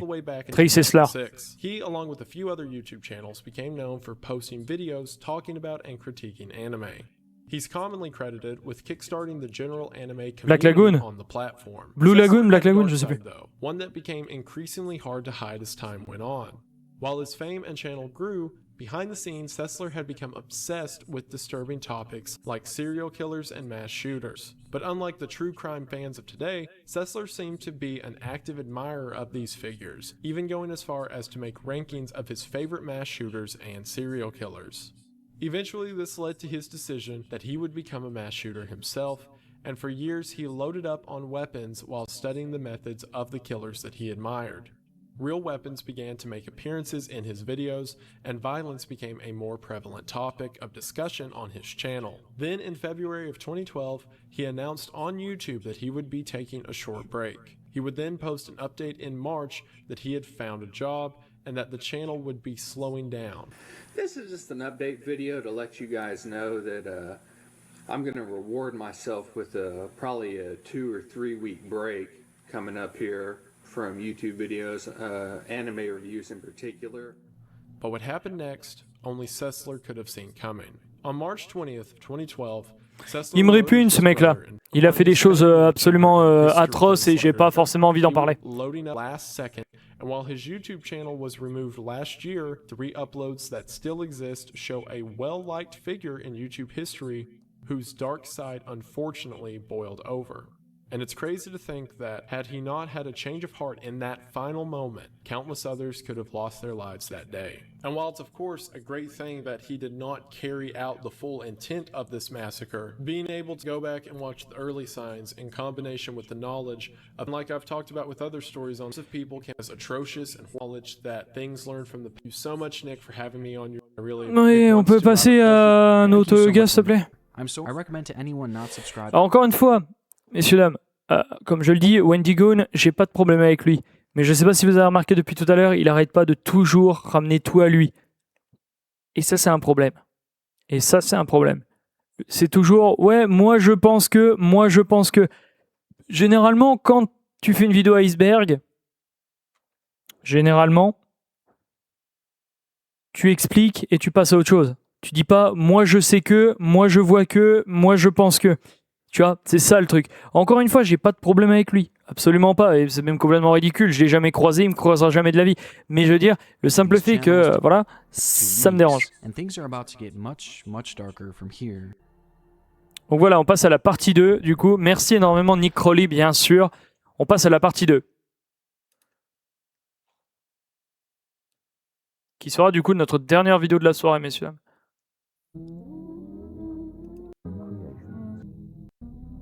Level will progress that much. Okay, let's go.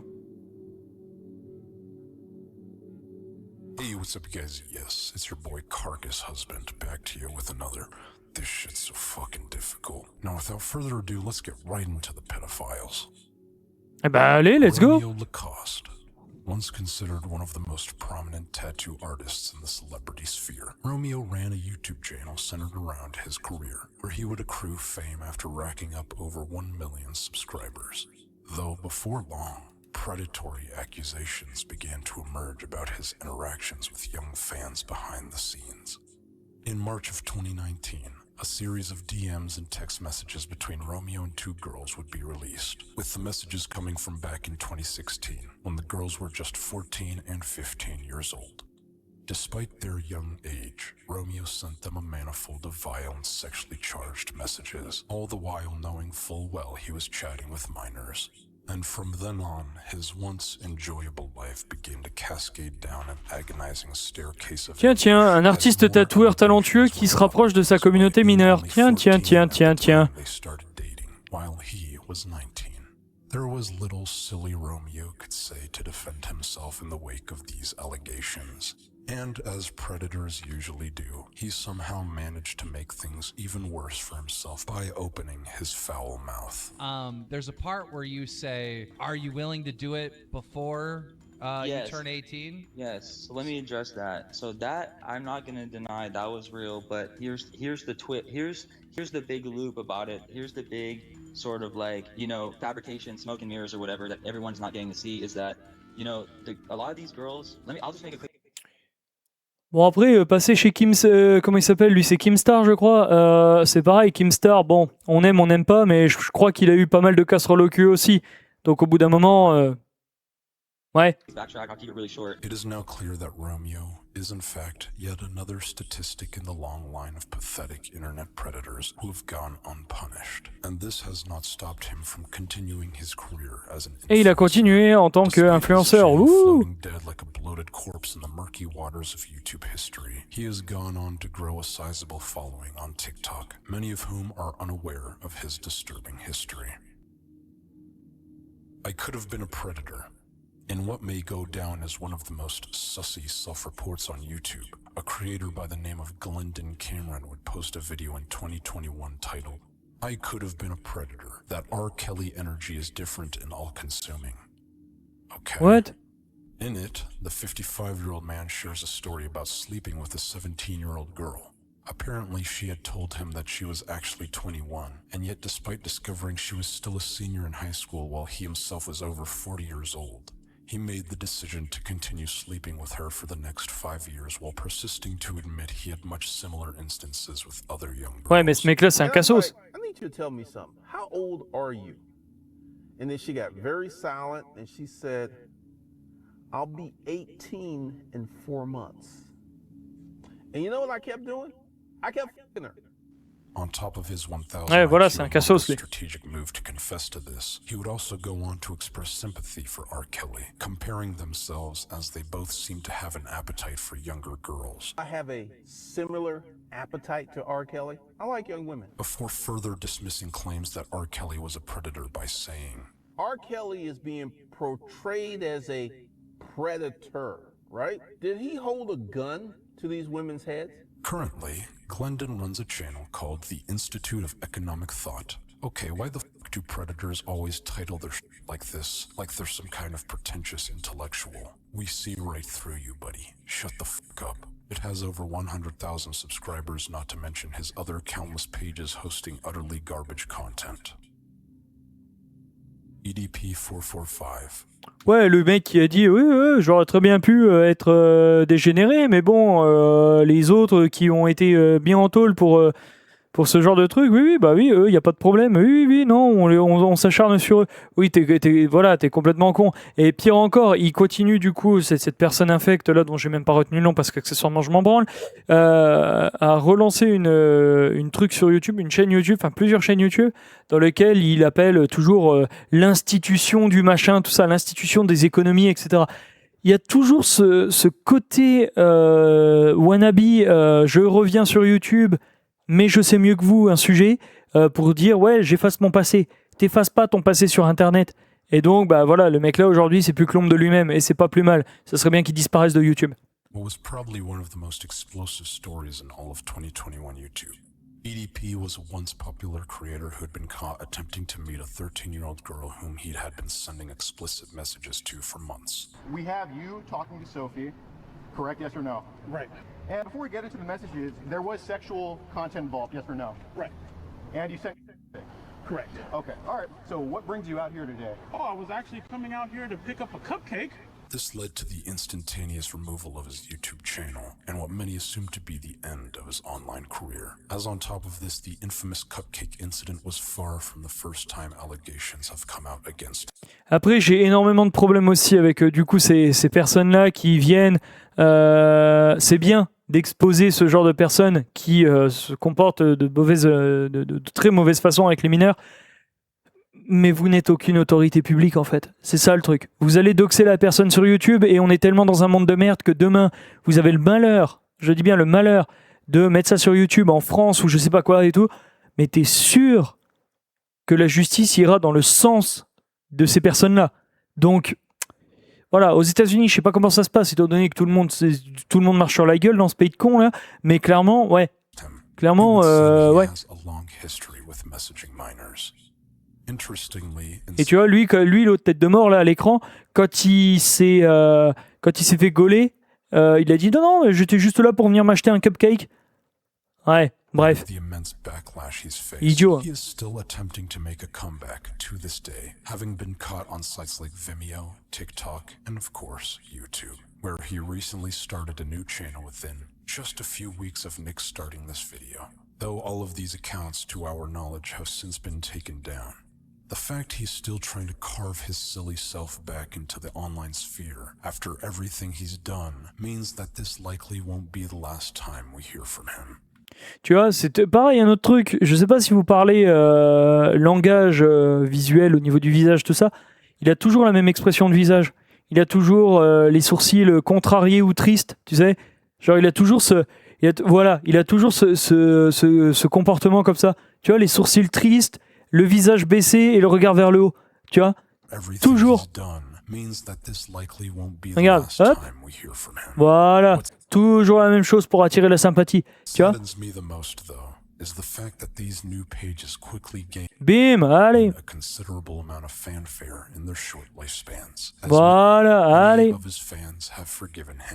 Tu les vois, ces gens-là, ils empestent, ils puent. Ces gens-là, ils puent la mauvaise foi. Ils puent la mauvaise foi.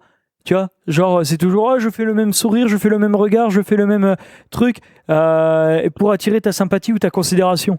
Enfin, ta considération et par extension ta sympathie. Non. Non, ces gens-là, tu peux rien faire avec eux. Non, c'est pas triste. Voilà, c'est dégueulasse. Alors lui, on le connaît aussi, donc je le laisse un peu couler. Mais voilà, je vais me chercher un truc pour terminer de manger, messieurs, dames. Je reviens tout de suite.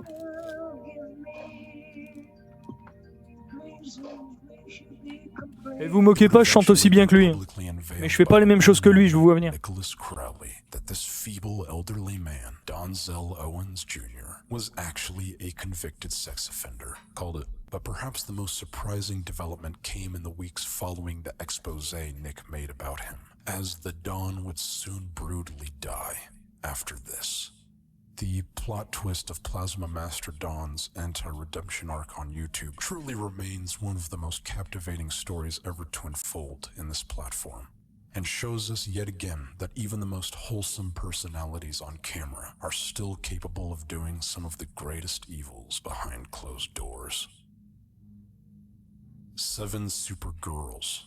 Perhaps one of the most high-profile predator cases in YouTube's history. 7 Super Girls was a channel that had amassed over 9 million subscribers. Its content ranged from shopping hauls to skits to daily routines, but at its core was always centered around a variety of teenage girls, as this was also the page's targeted demographic, at least as it appeared on the surface.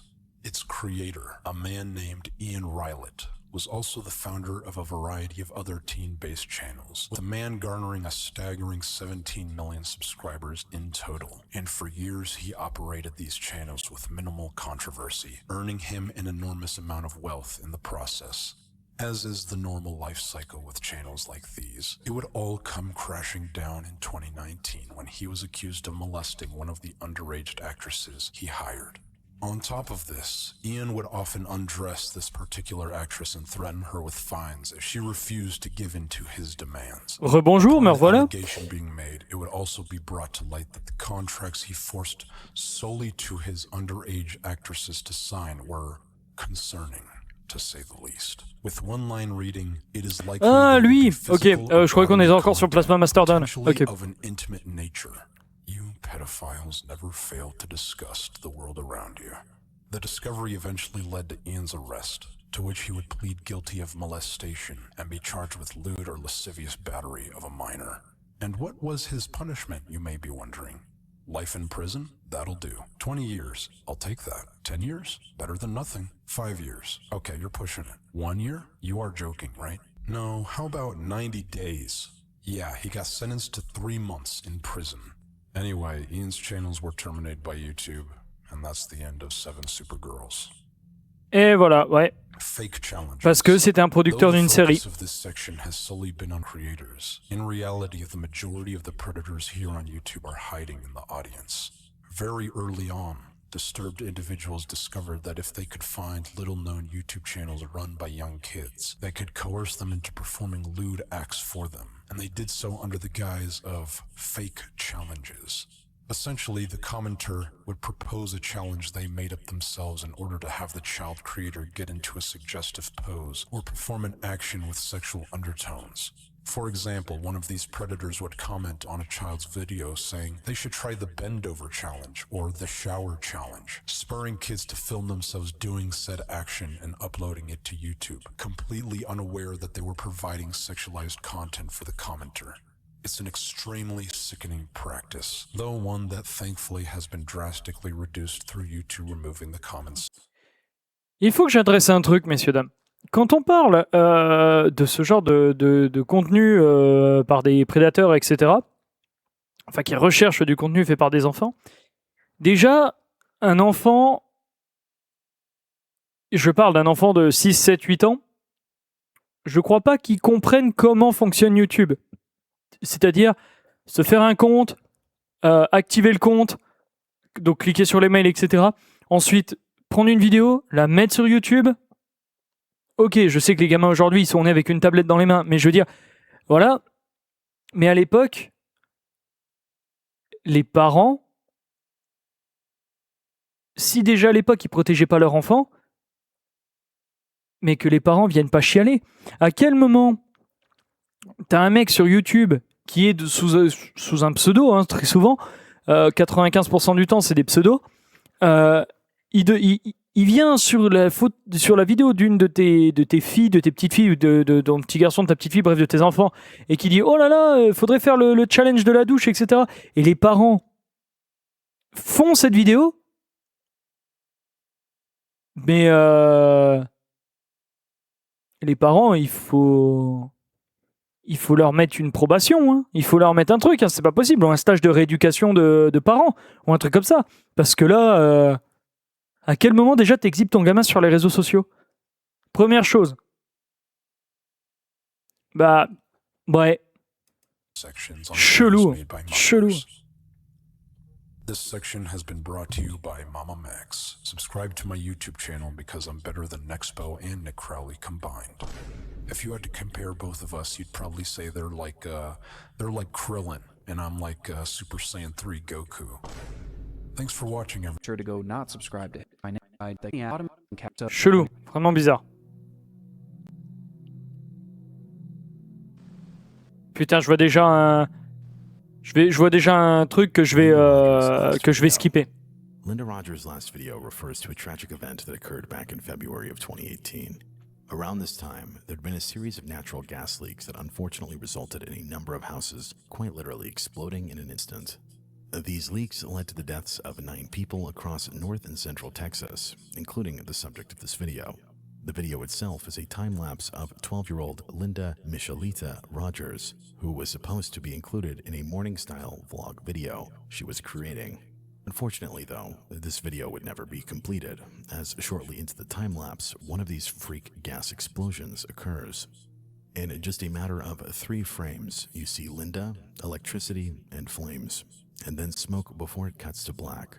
Linda did not survive the blast, leaving only this chilling clip to show what she was doing in her final moments, which her family has... C'est pas la première fois qu'aux États-Unis j'entends parler d'histoires de tuyaux de gaz qui sont mal raccordés et du coup ça fait complètement péter une maison. Et ça a été le cas pour la gamine de quoi, 12-13 ans là, je crois. Waouh. Waouh. C'est une catastrophe. Dans tous les sens. Dans tous les termes, dans tous les sens, c'est une catastrophe ce qui se passe. Body in a cooler. This entry deals with a clip that surfaced back in 2020. Je crois connaître celle-là. Non, je confonds avec un autre truc. In a cooler at a lake, in which a group of kids discover a long-abandoned cooler in the woods. That shit is gay. Got duct tape all over it.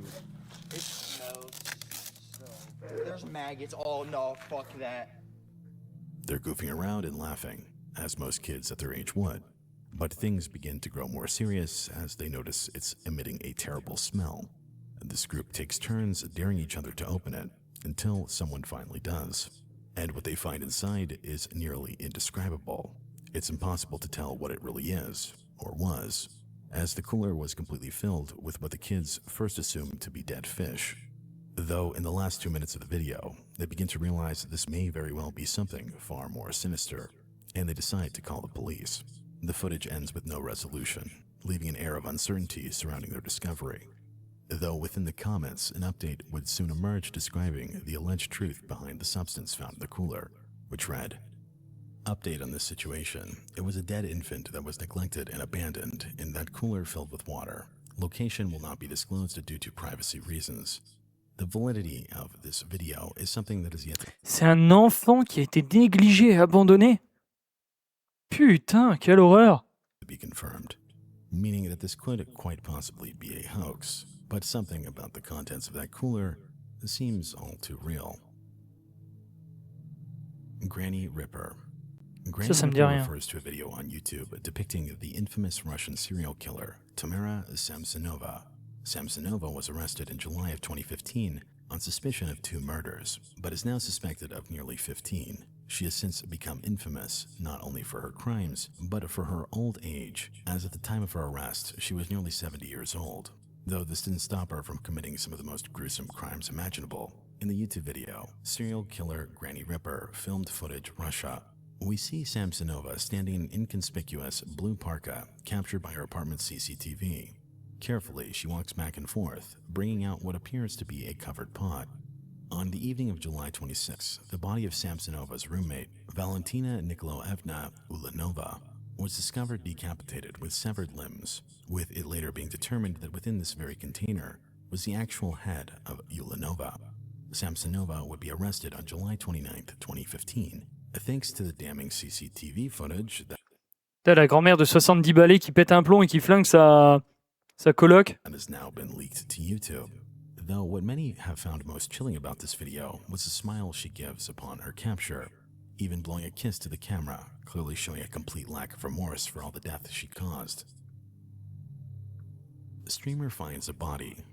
There have been a few instances of streamers happening upon a deceased person. This entry specifically refers to a video in which 2 streamers named Good Cheese and Stop Speeding are streaming a casual walk down a sidewalk. Good Cheese then mentions that when she had been walking by the same spot earlier, she had passed a homeless man who was not moving, though they had assumed that they were simply sleeping. However, upon walking past that same location, the 2 noticed that the man is still there. Oh my god, this guy? Or no, it's not this guy. Someone was in like a bedsheet and I thought they were a dead body. You're not a dead body, are you? The 2 joke around, attempting to get the attention of the man. 2 streamers qui font une blague en emmerdant déjà une personne sans abri, déjà ça m'énerve. Premièrement. That the body is freezing cold. The stream then devolves to chaos as Gucci's breaks down crying, with the reality setting in that the man has passed. No, it's not okay.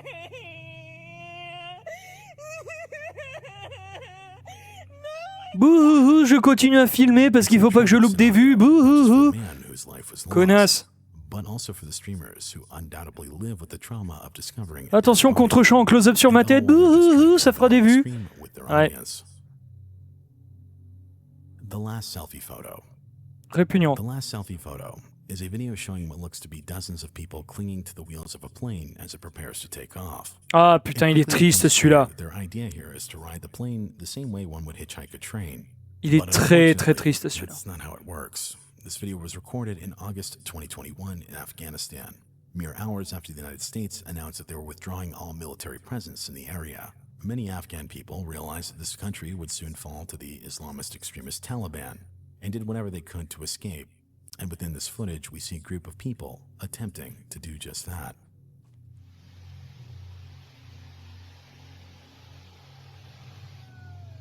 C'est des gens qui, ouais, en Afghanistan, qui s'accrochent à un avion américain qui part parce que du coup la région va tomber sous extrémisme religieux. Mais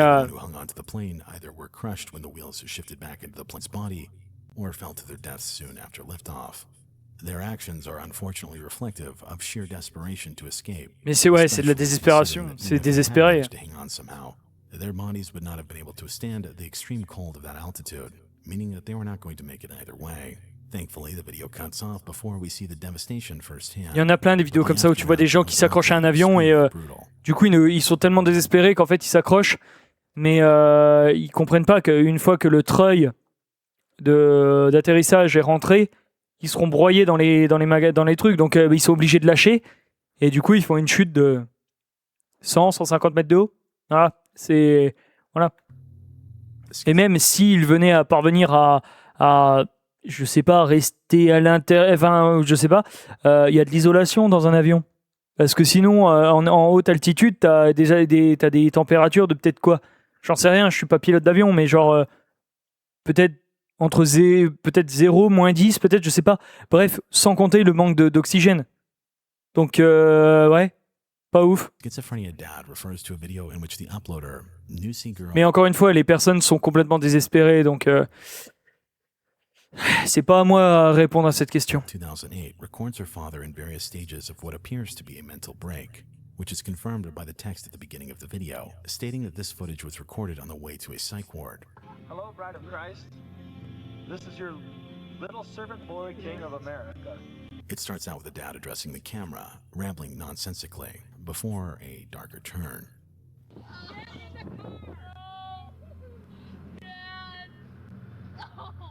The video cuts and we can see the uploader's dad hanging out on the side of a car.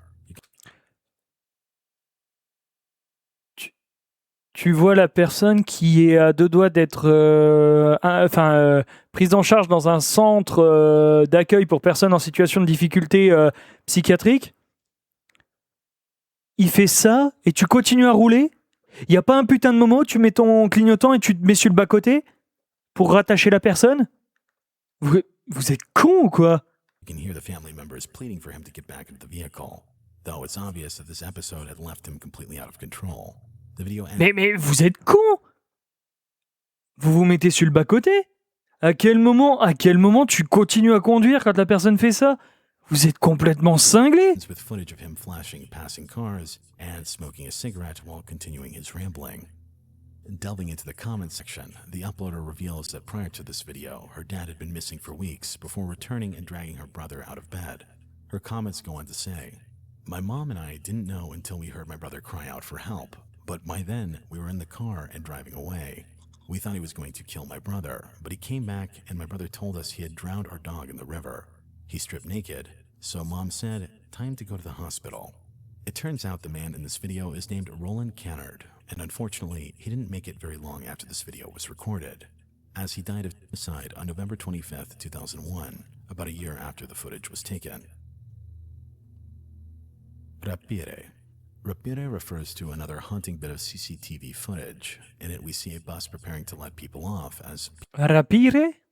Je vois pas du tout ce que ça veut dire, désolé, hein, mon espagnol date un peu. People walk by idly on the sidewalk. About 45 seconds in, as riders exit the vehicle, a black car recklessly pulls up behind the bus and comes to a stop. A figure then emerges from the car and grabs one of the riders, a girl who was just 15 years old, and then forces her to the ground. After a few seconds off camera, they come back into frame and the man forces the person into the car. They then quickly take off into the night. This is a pretty cut and dry kidnapping, but what's most disturbing about this video is how the bystanders simply don't react. They either stand by and watch or continue their night as if nothing happened. A true case of the bystander effect in action. The Blue Hole Dead Diver. The Blue Hole is a famous diving spot located in Sinai, an area a few kilometers north of Dahab, Egypt. Since it's a sinkhole that reaches a depth of nearly 400 feet and lacks a current, its popularity amongst divers has remained consistent for a long time. However, this popularity has also led to it being one of the most frequent sites for diving fatalities in the world, with anywhere between 130 to 200 deaths occurring at the spot in recent years. This wide range of estimation means that you never know what you might find on a dive, and unfortunately, this YouTube video shows a diver coming face to face with the mortality of their hobby. The short video taken at a depth of 367 feet shows the POV of a diver, shining his light on what appears to be a deserted oxygen tank. Though as he approaches, it quickly becomes obvious that the oxygen tank was attached to a long dead diver, who must have underestimated the danger of the blue hole. The identity of this diver has never been revealed. What the fuck, ok.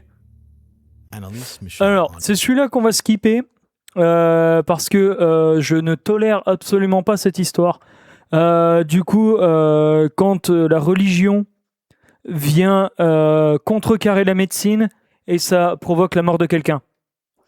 Je suis désolé, je peux juste pas. C'est une question de principe. Le simple fait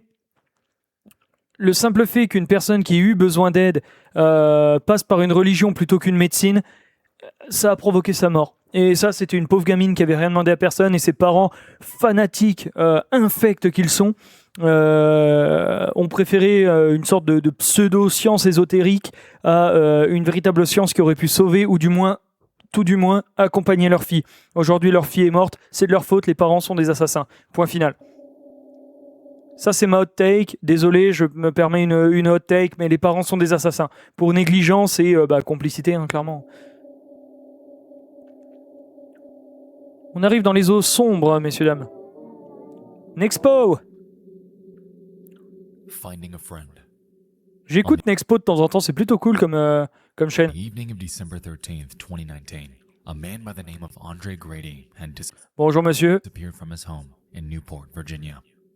Having been paralyzed in a drive-by shooting at the age of just 5, the disappearance was especially concerning, as his lack of mobility made it unlikely he left on his own accord. In the day following Andre last being seen, a group of his closest friends would band together to form a search party while live streaming the whole thing to further spread awareness in the community. Hey yo, we down here 24th and Marshall, yo. We doing a search party for Dre, man. This shit don't make no sense out here, yo.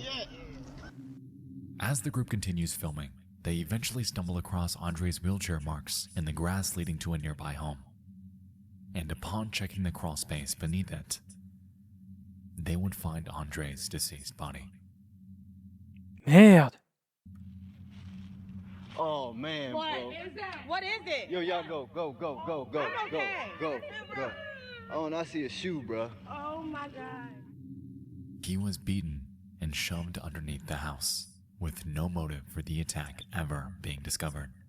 To this day, the mystery of who took Andre's life remains. But what's most heartbreaking about this clip is the fact that those who found him were his closest friends. Ceux qui l'ont trouvé étaient ses amis. Oh la vache.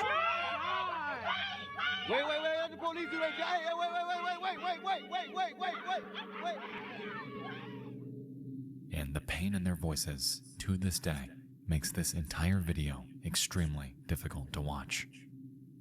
Man tries to save drowning woman. On what should have been a fun trip to Spain, a group of travelers were spending the day by the sea. When looking for a challenge, one member of their group would jump into the water beneath a short cliff. Alors, je suis pas professionnel de nage, encore une fois, je suis pas médaille d'or olympique ou quoi que ce soit. Mais je vois une eau comme ça, je pense que la dernière chose à laquelle je pense, c'est « Hey, si je piquais une tête dedans ?» Non. The current was raging. Bah oui. Though the lady believed that she'd be able to make it out safely. The sea's fury is unmatched, however, and she'd soon grow overwhelmed, getting tossed around like a rag doll. Bah bien sûr que oui. Et regarde, c'est ça que je disais, comment je peux dire, l'angle des murs. Avec la force des vagues, elle a dû se faire gigoter dans tous les sens, elle a dû s'éclater, se faire projeter sur les parois qui doivent être en plus tranchantes comme pas possible. Elle a dû dérouiller. A friend of the woman named Danilia Gagrin would jump in and grab her in an attempted rescue. Though he too stood little chance, as the two of them would ultimately succumb to the treacherous water. And standing helplessly above, with the camera in hand, was Danilia's wife, who had no choice but to just stand there, to watch them, as their lives came to a very unfortunate end. Do you agree with euthanasia? This documentary follows the story of a woman named Michelle Goss as she prepares and then carries out her own euthanization. D'accord. Vous savez, je perds mes mots, je perds la mémoire. Ah oui, c'est un truc français ou belge, ça, il me semble. Et ça avait fait polémique à l'époque, je me rappelle, parce qu'il y en a qui disaient oui, elle a le droit de choisir pour la fin de sa vie, et d'autres disaient non parce que Dieu, machin, bref. C'est difficile de passer de la vie à la mort. Maintenant, s'il vous plaît, je vais avaler cette potion, mais vous plaisantez. Mais enfin, c'est un jeu d'enfant. She did this not because of any terminal illness, but rather due to a series of small manageable illnesses. She effectively decided to pass away on her own terms. In the video, We watch as Michelle legally obtains pentobarbital on her 74th birthday, a drug commonly used in places where self-euthanasia is legal. The whole thing is incredibly eerie, despite the fact that Michelle remains completely calm throughout the entire process and never wavers from her impending death. Vous savez, je suis désolé, vous, le preneur de son, mais j'ai pas de dernier mot. J'aurais aimé avoir un dernier mot, mais vous savez que Foucault disait, il n'y a plus rien à dire, hélas. On lui a demandé sur son lit de mort presque, il a dit, il n'y a rien à dire. She even has friends over for a party to celebrate both her birthday and the day she was to die. Écoutez, vous voulez vraiment mourir aujourd'hui? Absolument. Vous êtes persuadé de vouloir mourir? Oui. Parce que si vous buvez ce médicament, vous vous endormez, vous allez mourir? Oui. Ça, c'est clair. C'est ma volonté. Alors, j'espère que tu es une aide-soignante à gauche, parce que les aides-soignantes sont connues pour être des sacrées connasses. Ah bah alors, madame, on va crever aujourd'hui, hein? Tu bois ça, puis tu t'endors, puis tu vas retrouver Papy Raymond, hein? Putain, mais les aides-soignantes, vous faites un boulot de dingue. Donc, ok, mais alors votre relation à l'humain, faites une formation, sans déconner. Genre, insupportable. C'est votre volonté. Oui. Alors, je vous dis au revoir. Adieu. Bah allez, on se dit au revoir, hein. Moi j'en ai encore pour 40 ans, mais toi tu retrouveras Papy Raymond, hein. On va boire le gentil mélange qui va faire dodo, hein. Ah putain, quelle horreur. Au revoir, Michel. Enfin, c'est ma volonté ferme et définitive. Michelle says her goodbyes as a friend makes the cocktail that would end her life in just a matter of minutes, and the video ends with Michelle passing away to the harmony of her favorite music. Je ne comprends pas que ça ne soit pas encore quelque chose de considéré. En fait, je te demande pas forcément que ça soit appliqué ou refusé, etc.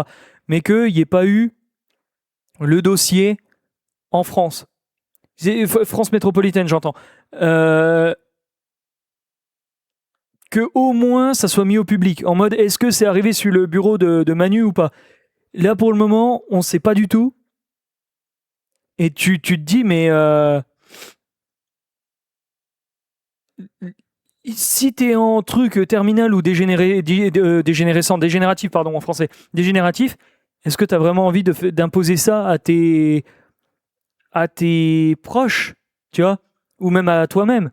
Voilà, donc oui, je sais que la question est épineuse, blablabla. En plus, si vous comptez la religion là-dedans, demain on y est encore, mais voilà, que ça soit pas au moins publiquement considéré. Je veux dire qu'il n'y ait pas eu un truc en mode voilà, ou même tu fais un référendum. Tu fais un référendum en mode êtes-vous pour, êtes-vous contre, et à ce compte-là, bon bah voilà. Oui, alors vous allez me dire, hey, TFT, toi qui sais tout. C'est pas question de tout savoir. C'est question de. Tu donnes enfin aux citoyens, citoyennes français, bien sûr, le choix, le vote. C'est une question de. Et de toute façon, même si tu l'activais. Enfin, si tu faisais passer cette loi sur comment je peux dire sur le dernier départ, tu es pour, c'est légal donc tu peux le faire. Si c'est légal mais que tu n'as pas envie de le faire, tu le fais pas. Enfin, voilà, encore une fois, c'est ma minute à 2 centimes, ça vaut rien, mais voilà, encore une fois, c'est ma façon de voir les choses et je me dis, si c'est là, tu l'utilises ou tu l'utilises pas. Point final. Bref.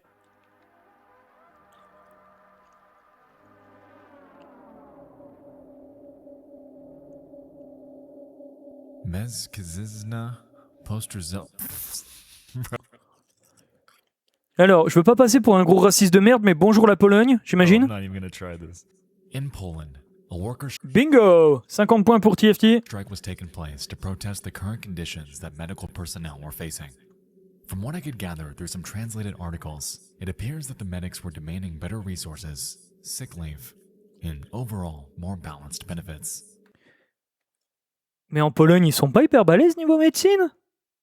Ils ont pas genre... Enfin, preuve que non, mais je veux dire, je croyais qu'ils étaient... Alors, pas à la pointe non plus, mais qu'ils avaient un bon personnel, etc.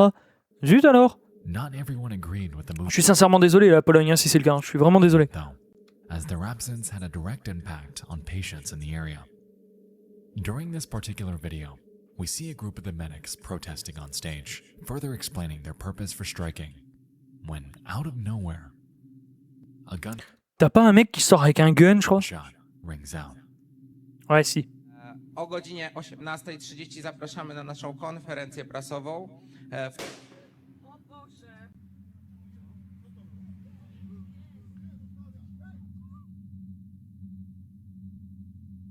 Nothing in this video is shown, but just off camera and directly in front of the people on stage, a man had taken out a handgun and taken his own life as a way of protesting the strike.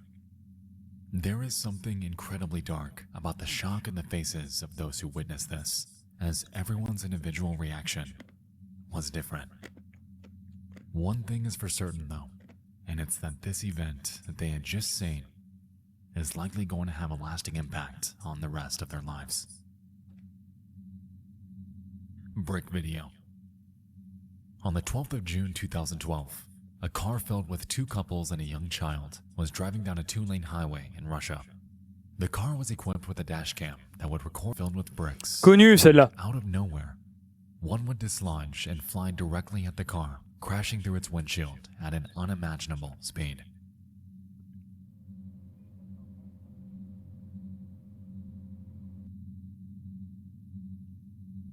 Le problème, c'est que le mari conduisait et la femme dans le siège passager, c'était la mère des deux enfants qui étaient sur la banquette arrière. Sitting in its direct, killing her instantly.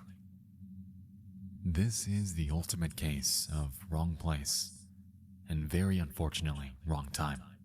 And although this video is very well known, the screams and cries from her husband, who had been sitting right next to her, is absolutely gut-wrenching. It makes the entire video far too disturbing to show here tonight. Yemen couple drowns. This entry refers to a video from April 12, 2013. Connue aussi, celle-là, je vais la skipper, messieurs, dames, parce qu'elle est très très connue. Tries to regain his footing. He then appears to instinctively grab his girlfriend, pulling her into the deeper water as well. They both cling desperately to each other, trying to save themselves from drowning, but they only make it worse. And in an instant, they both disappear, leaving nothing but the serene water and the sounds of nature. Their bodies were found days later. Damn. Diving accidents. Mais ça c'est pareil. Quel est l'hostie de cave? Quel est le gros niochon de merde qui a trouvé la caméra et qui a mis sur YouTube? À quel moment c'est pas considéré comme un putain de snuff? Enfin genre... Oui, involontaire, je vous vois venir, mais par principe... would be one of the worst ways to go, which makes videos of fatal diving accidents all the more chilling. Most famously, Yuri Lipsky had attempted a free dive in a location known as Blue Hole, the same spot mentioned in the previous layer when things went horribly wrong. Yuri's descent became uncontrolled, and he fell to the bottom of the ocean way too quickly, causing him to suffer from nitrogen narcosis. This put him in a drunken-like state, as he plummeted over 115 meters below the surface. While down there, he fights with his gear before realizing that he would not be able to make it back up. And the moments he captured on his camera would be his final on Earth. Another haunting account came from David Shaw, a decorated freediver who had set out on a retrieval mission in a particularly dangerous area. Prior to this, a fellow diver named Dion Dreyer had passed away in that very location, and given the fact that David was one of very few actually willing to do a deep dive in that location, he would volunteer to retrieve the young man's body. He did so while simultaneously trying to break a new diving record, which would be captured by a documentary crew filming the entire process. Support divers will meet him at different depths. They'll bring him food and liquids and check his condition. An hour and a half into the dive, and an ominous message reaches the surface. Bond's okay. Though in a tragic case of irony, David, on his descent down, would also perish after becoming tangled with the very corpse he set out to catch. Oh merde.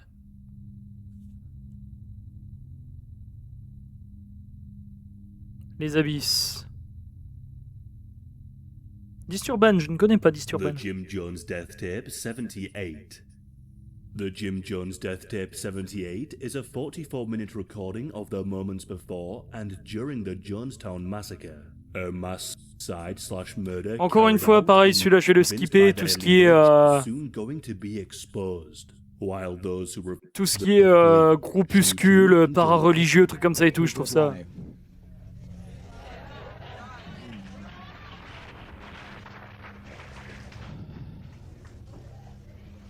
But in spite of all of that I've tried, a handful of our people, with their lives, have made our life impossible. There's no way to detach ourselves from what's happened today. As Jones speaks to his people, you can hear the sounds of death in the background, and most disturbingly, the sounds of children being comforted by their parents as they pass away. Aeroflight 593. Aeroflight 593 refers to the infamous Russian commercial airline crash that killed all 75 people on board, with the plane having fallen from the air not because of some sort of malfunction, but because of an extremely unfortunate mistake. In the cockpit, the pilot would allow his 12-year-old daughter and 16-year-old son to stand alongside him as he flew the plane. He even went as far as to allow his son to take over the wheel as the plane had been in autopilot. However, the son would end up turning the wheel too hard in one direction, causing the plane to switch to manual steering and immediately plummet towards the ground below. From there, the pilots desperately tried to regain control of the falling plane, unaware of what was actually happening, with the whole struggle having been recorded, eventually being posted onto YouTube.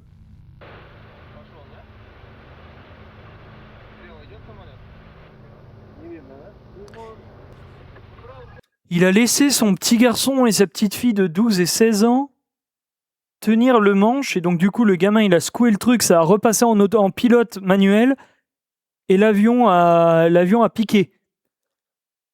Fait un piqué du coup, a piqué vers le sol. Oh mais putain quoi. Ah c'est en Russie, ok.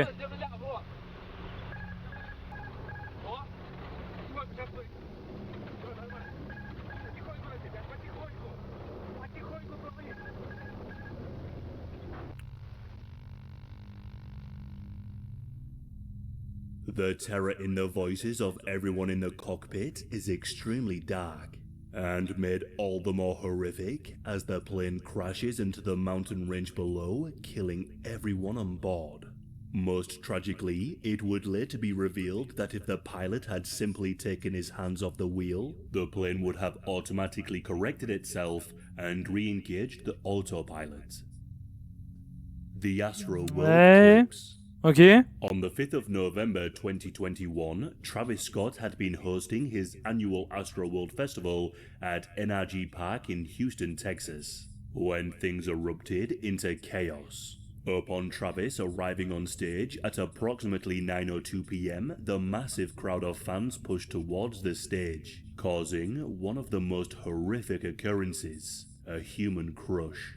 People were squeezed against the barriers and crushed to the point that many were unable to breathe, all the while desperately calling out for help.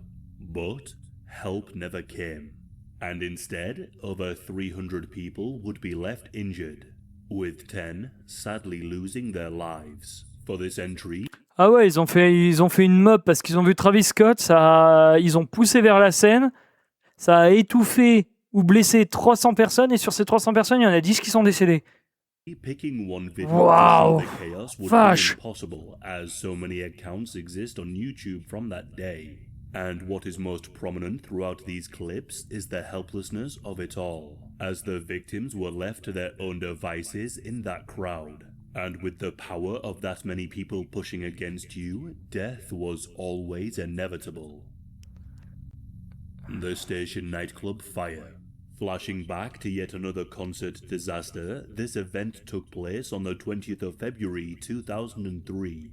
That night, a band called Great White had been performing at a nightclub called The Station, when their pyrotechnics would accidentally ignite the acoustic foam on the walls and ceiling surrounding the stage. Connu aussi, celui-là, la mousse anti-acoustique a pris feu à cause de trucs parce qu'ils n'avaient pas eu l'autorisation d'utiliser des pyrotechniques et ils les ont utilisés quand même. Et la mousse anti-sonore a pris feu et voilà, panique, voilà. Blaze and covered in a thick black smoke. Due to the people would and it their lives. With footage of the event c'est juste ridicule en fait. YouTube, and what has always stood out to me with je crois en plus c'est le showrunner du groupe en question, je sais plus comment il s'appelle le groupe, qui leur a dit ouais vas-y utilisez-les, on s'en fout et tout, on est là pour la perfo, et au final performance et au final crack. Perhaps one of the most infamous disaster videos ever taken, the footage shows a packed dance floor within the Versailles Wedding Hall in Jerusalem on the evening of the 24th of May 2001. The event itself was a wedding for Karen and Asaf Dror, a young couple from the area who drew in hundreds of guests who were seen here dancing. Le problème c'est qu'on la connaît aussi, celle-là, Feldup en a parlé. Je me rends compte que Feldup a pris beaucoup de choses qui ont été dites sur cette chaîne. C'est pas la première fois que je me fais la remarque, mais...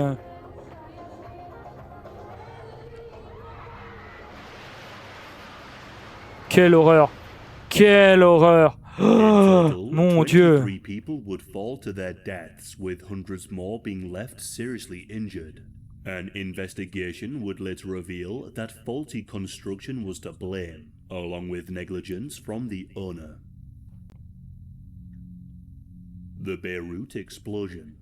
Of all the disaster videos found on YouTube, ça passe sur ma chaîne YouTube? YouTube be nice, hein. Cassez pas les couilles, hein. Pitié. Enfin, pitié, non, me cassez pas les couilles, point final. And having been filled to the brim with ammonium nitrate and fireworks, the blaze would quickly result in an explosion. Following the initial blast, onlookers would record the ordeal in which you can actually see the flashes from the fireworks within the smoke. Although, much to these onlookers' surprise, the destruction wasn't finished yet, as suddenly another explosion would occur, with this one being much larger.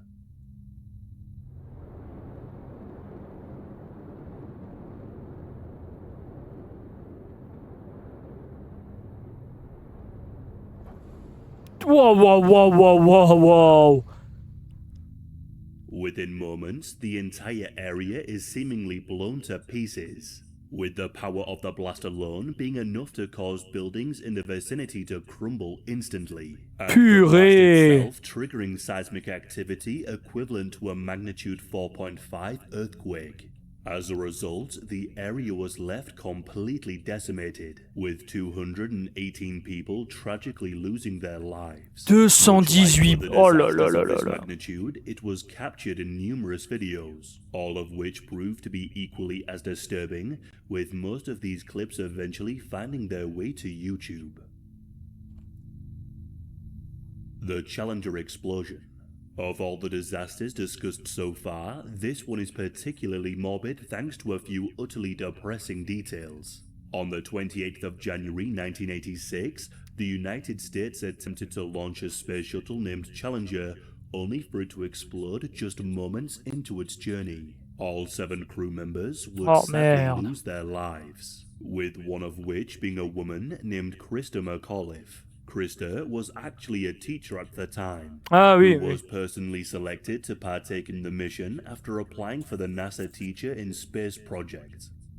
Congratulations. Thank you very much, Grant. Simple question, why you? It's really hard to say. What's a dream come true for you? Oh, it certainly is. And sadly, her entire class had been watching at the time she was killed, along with countless other classrooms across the United States. Making matters even more horrible, the second place finisher for the contest, a woman named Barbara Morgan, was actually present at the launch and served as backup for Krista should she not be able to go. Her reaction to the incident was filmed live.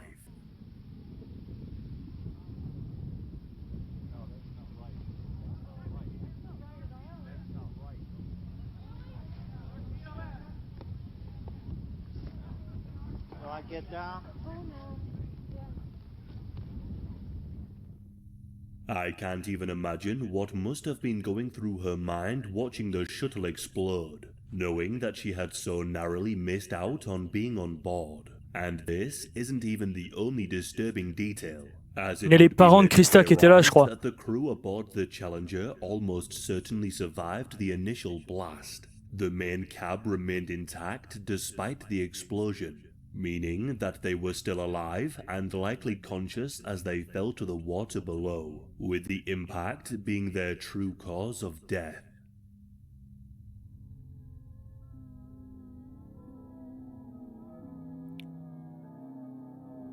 Quelle horreur.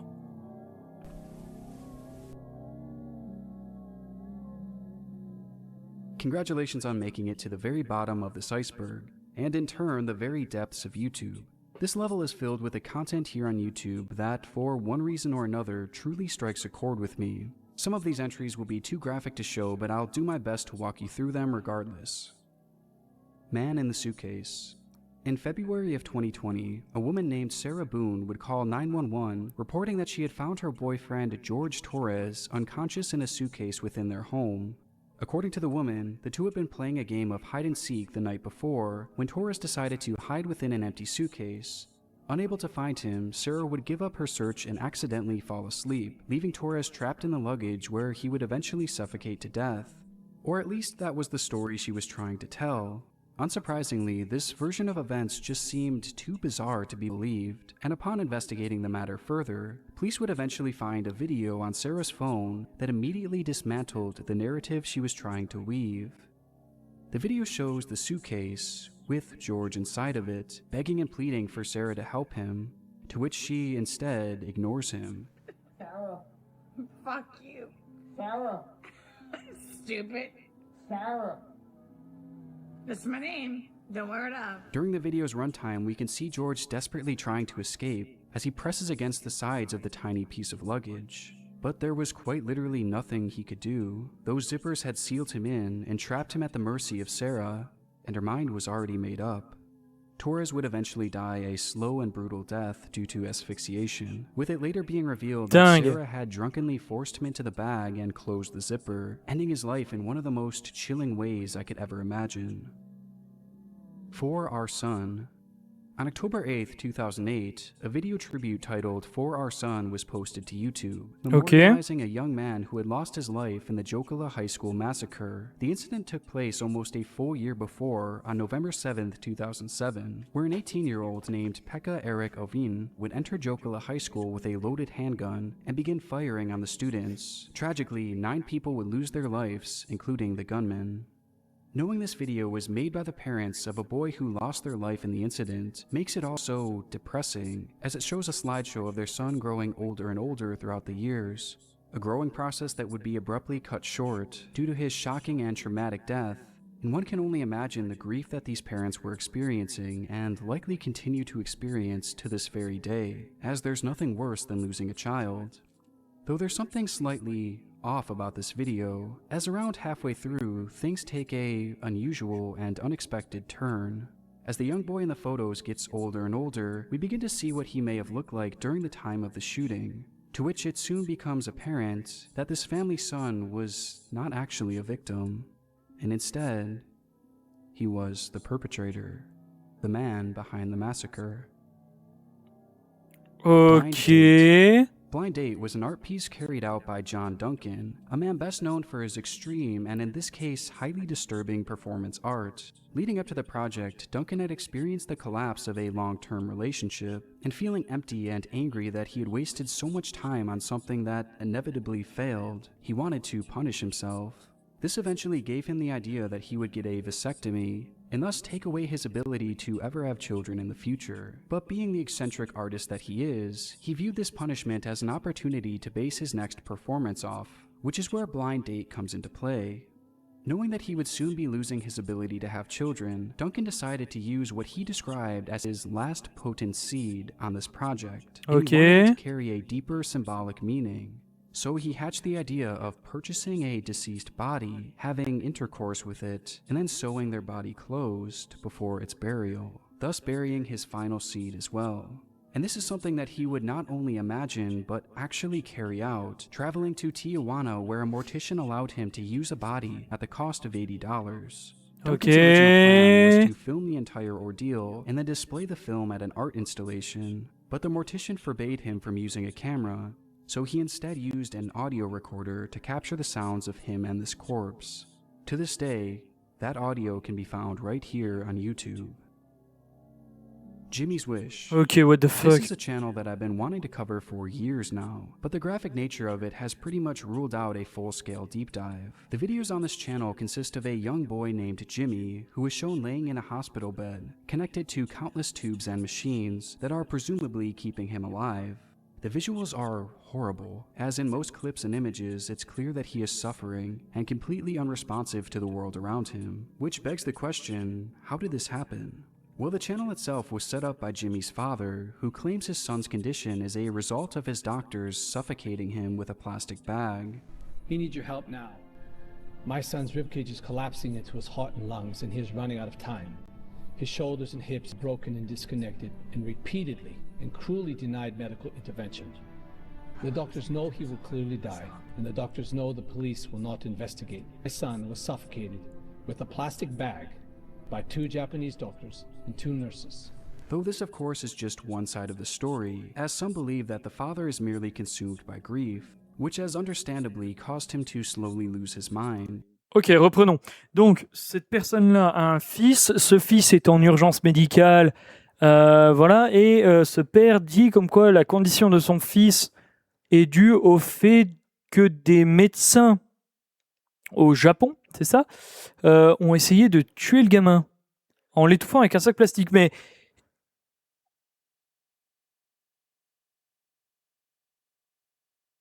Mais c'est qu'un point de vue de l'histoire. Qu'est-ce qui s'est passé vraiment médicalement? Parce que c'est impossible que ça soit passé comme ça. But either way, the full truth of this channel is not really known today. And putting the disturbing mystery element aside, it is truly one of the darkest and most tragic channels the site has ever seen, as the pain this child and his father are experiencing is all too real. Cultural Philistine. Ah, ça se finit comme ça, le vache. 2012, a 20-year-old named Adam Lanza would enter Sandy Hook Elementary armed with weapons and proceed to start shooting, leading to the deaths of 26 people, not including his mother, whom he would also kill along with himself. Since the slaying, multiple clips have emerged of Lanza, most notably playing DDR at his local arcade, a game that he was said to be obsessed with, playing for hours and hours on end each day, though he also had a YouTube channel that went by the name of Cultural Philistine. The reason behind this name itself is still unconfirmed, but one chilling theory has emerged, as users on Reddit would discover an old book from 1988 that too was titled Cultural Philistine. And in a haunting coincidence, the author's name was Cindy Hook, insinuating that Lanza had always planned on making Sandy Hook his target, and the clues were there all along. The videos themselves are quite disturbing, featuring a black screen and just the sound of Lanza's voice. School is such a great place. You get to learn stuff. Become a better person to make a better tomorrow. And I think, well, what is school? School is culture. Basically, it's cultural indoctrination. I don't know why I don't just do it. Why am I expecting to accomplish anything before I do it? Ouais. Un mec complètement pété du casque, quoi. And though this alone is highly distressing, there's one reason why I chose this channel as the final entry for this iceberg. The Sandy Hook massacre happened all the way back in 2012, and since then, people have poured an obscene amount of time into documenting Lanza's life, poring over every single online posting, every writing, and any trail he may have left behind. He's by far one of the most well-studied killers in the internet age. But despite all this, Cultural Philistine, his own personal YouTube channel, was only discovered just last year. Despite being live for over a decade, it wouldn't be until 2021 that this channel belonging to Lanza would be found. With the millions and millions of people who have studied Adam Lanza, one of the most evil people to ever exist on this earth, no one ever found his YouTube channel. It just sat there for years and years and years, dormant in the shadows. And if a channel belonging to him could have gone unnoticed for so long, then just imagine what else is out here, hiding in those same shadows. It's a horrifying and fascinating idea all at the same time, and it all truly leaves me to wonder what we'll uncover next. C'est ça le truc. And with that, we have officially reached the end of YouTube's Darkest Iceberg. I want to give a massive thank you to Mama Max, Barely Sociable, Nexpo, and Disturbin. Having you be a part of this is super special to me, and I hope this was special for all of you watching at home, as a fun way to kind of celebrate this amazing genre that we're all part of. And of course, thank you Cadaver, Wendigoon, and Blame It on Jorge, who helped out in part 1. I feel so lucky to share this site with all of you, and whoever is not subbed to each and every one of these fantastic creators, you are greatly missing out. I hope to do another big collaboration with some other creators next Halloween, and maybe even every... Alors, je termine justement avec un petit PSA avant de terminer. C'est comme on le dit énormément. On ne sait pas encore à 100% ce qui se cache sur YouTube. C'est un fait, c'est indiscutable. Mais on ne sait pas non plus ce qui se passera dans 2 jours, dans 20 minutes, dans 1 an. Donc voilà. Et ça se trouve, oui, on trouvera peut-être des chaînes YouTube un petit peu à la Randister, etc. Peut-être... De personnes répréhensibles, peut-être qu'on va le trouver dans peut-être 2 semaines, etc. Et ah tiens, ça appartenait à telle ou telle personne qui a fait des conneries. Bref, et le pire bien évidemment, c'est toujours pareil, hein, c'est la fameuse loi de Murphy. Si quelque chose va se passer bien et va se passer mal, au bout d'un moment, ça va se passer bien et mal en même temps. Là, c'est exactement la même chose. On ne sait pas encore tout ce qui se cache sur YouTube, on ne sait pas encore ce qui se passe dans les vrais tréfonds de YouTube, à part des chaînes qui sont aujourd'hui des reliques d'un temps. Encore une fois, grand merci, complètement fini, définitivement fini, et les gens sont passés à autre chose. Mais waouh, c'est vrai que ça fout quand même sacrément mal de savoir un petit peu qu'il y a des personnes qui sont complètement à la ramasse, quoi. Il y a des personnes qui sont complètement à la ramasse, qui utilisent YouTube pour un petit peu faire des chapitrages de leur vie avant de faire un acte atroce, etc. Bref, une grosse dinguerie. Mais bref, c'était vraiment bien là ce soir ce réac des 2 trucs. Donc bien évidemment, tout le contenu appartient à Nick Crowley, bien évidemment. Je vous invite à aller faire un tour sur sa chaîne si ce n'est pas déjà fait, bien évidemment. Mais voilà, un créateur de contenu particulièrement sympa, avec des vidéos plutôt cool, et encore une fois, il n'y a pas de screamer, quoi. Donc ça c'est bien, il n'y a pas de facilité de screamer, etc. Mais un énorme travail sur l'ambiance, donc merci énormément à lui. Merci également à vous d'avoir suivi ce live, merci YouTube, merci la VOD. Il y aura probablement des comment on appelle ça, des passages qui seront coupés de la vidéo parce qu'il y a de la musique ou quoi que ce soit.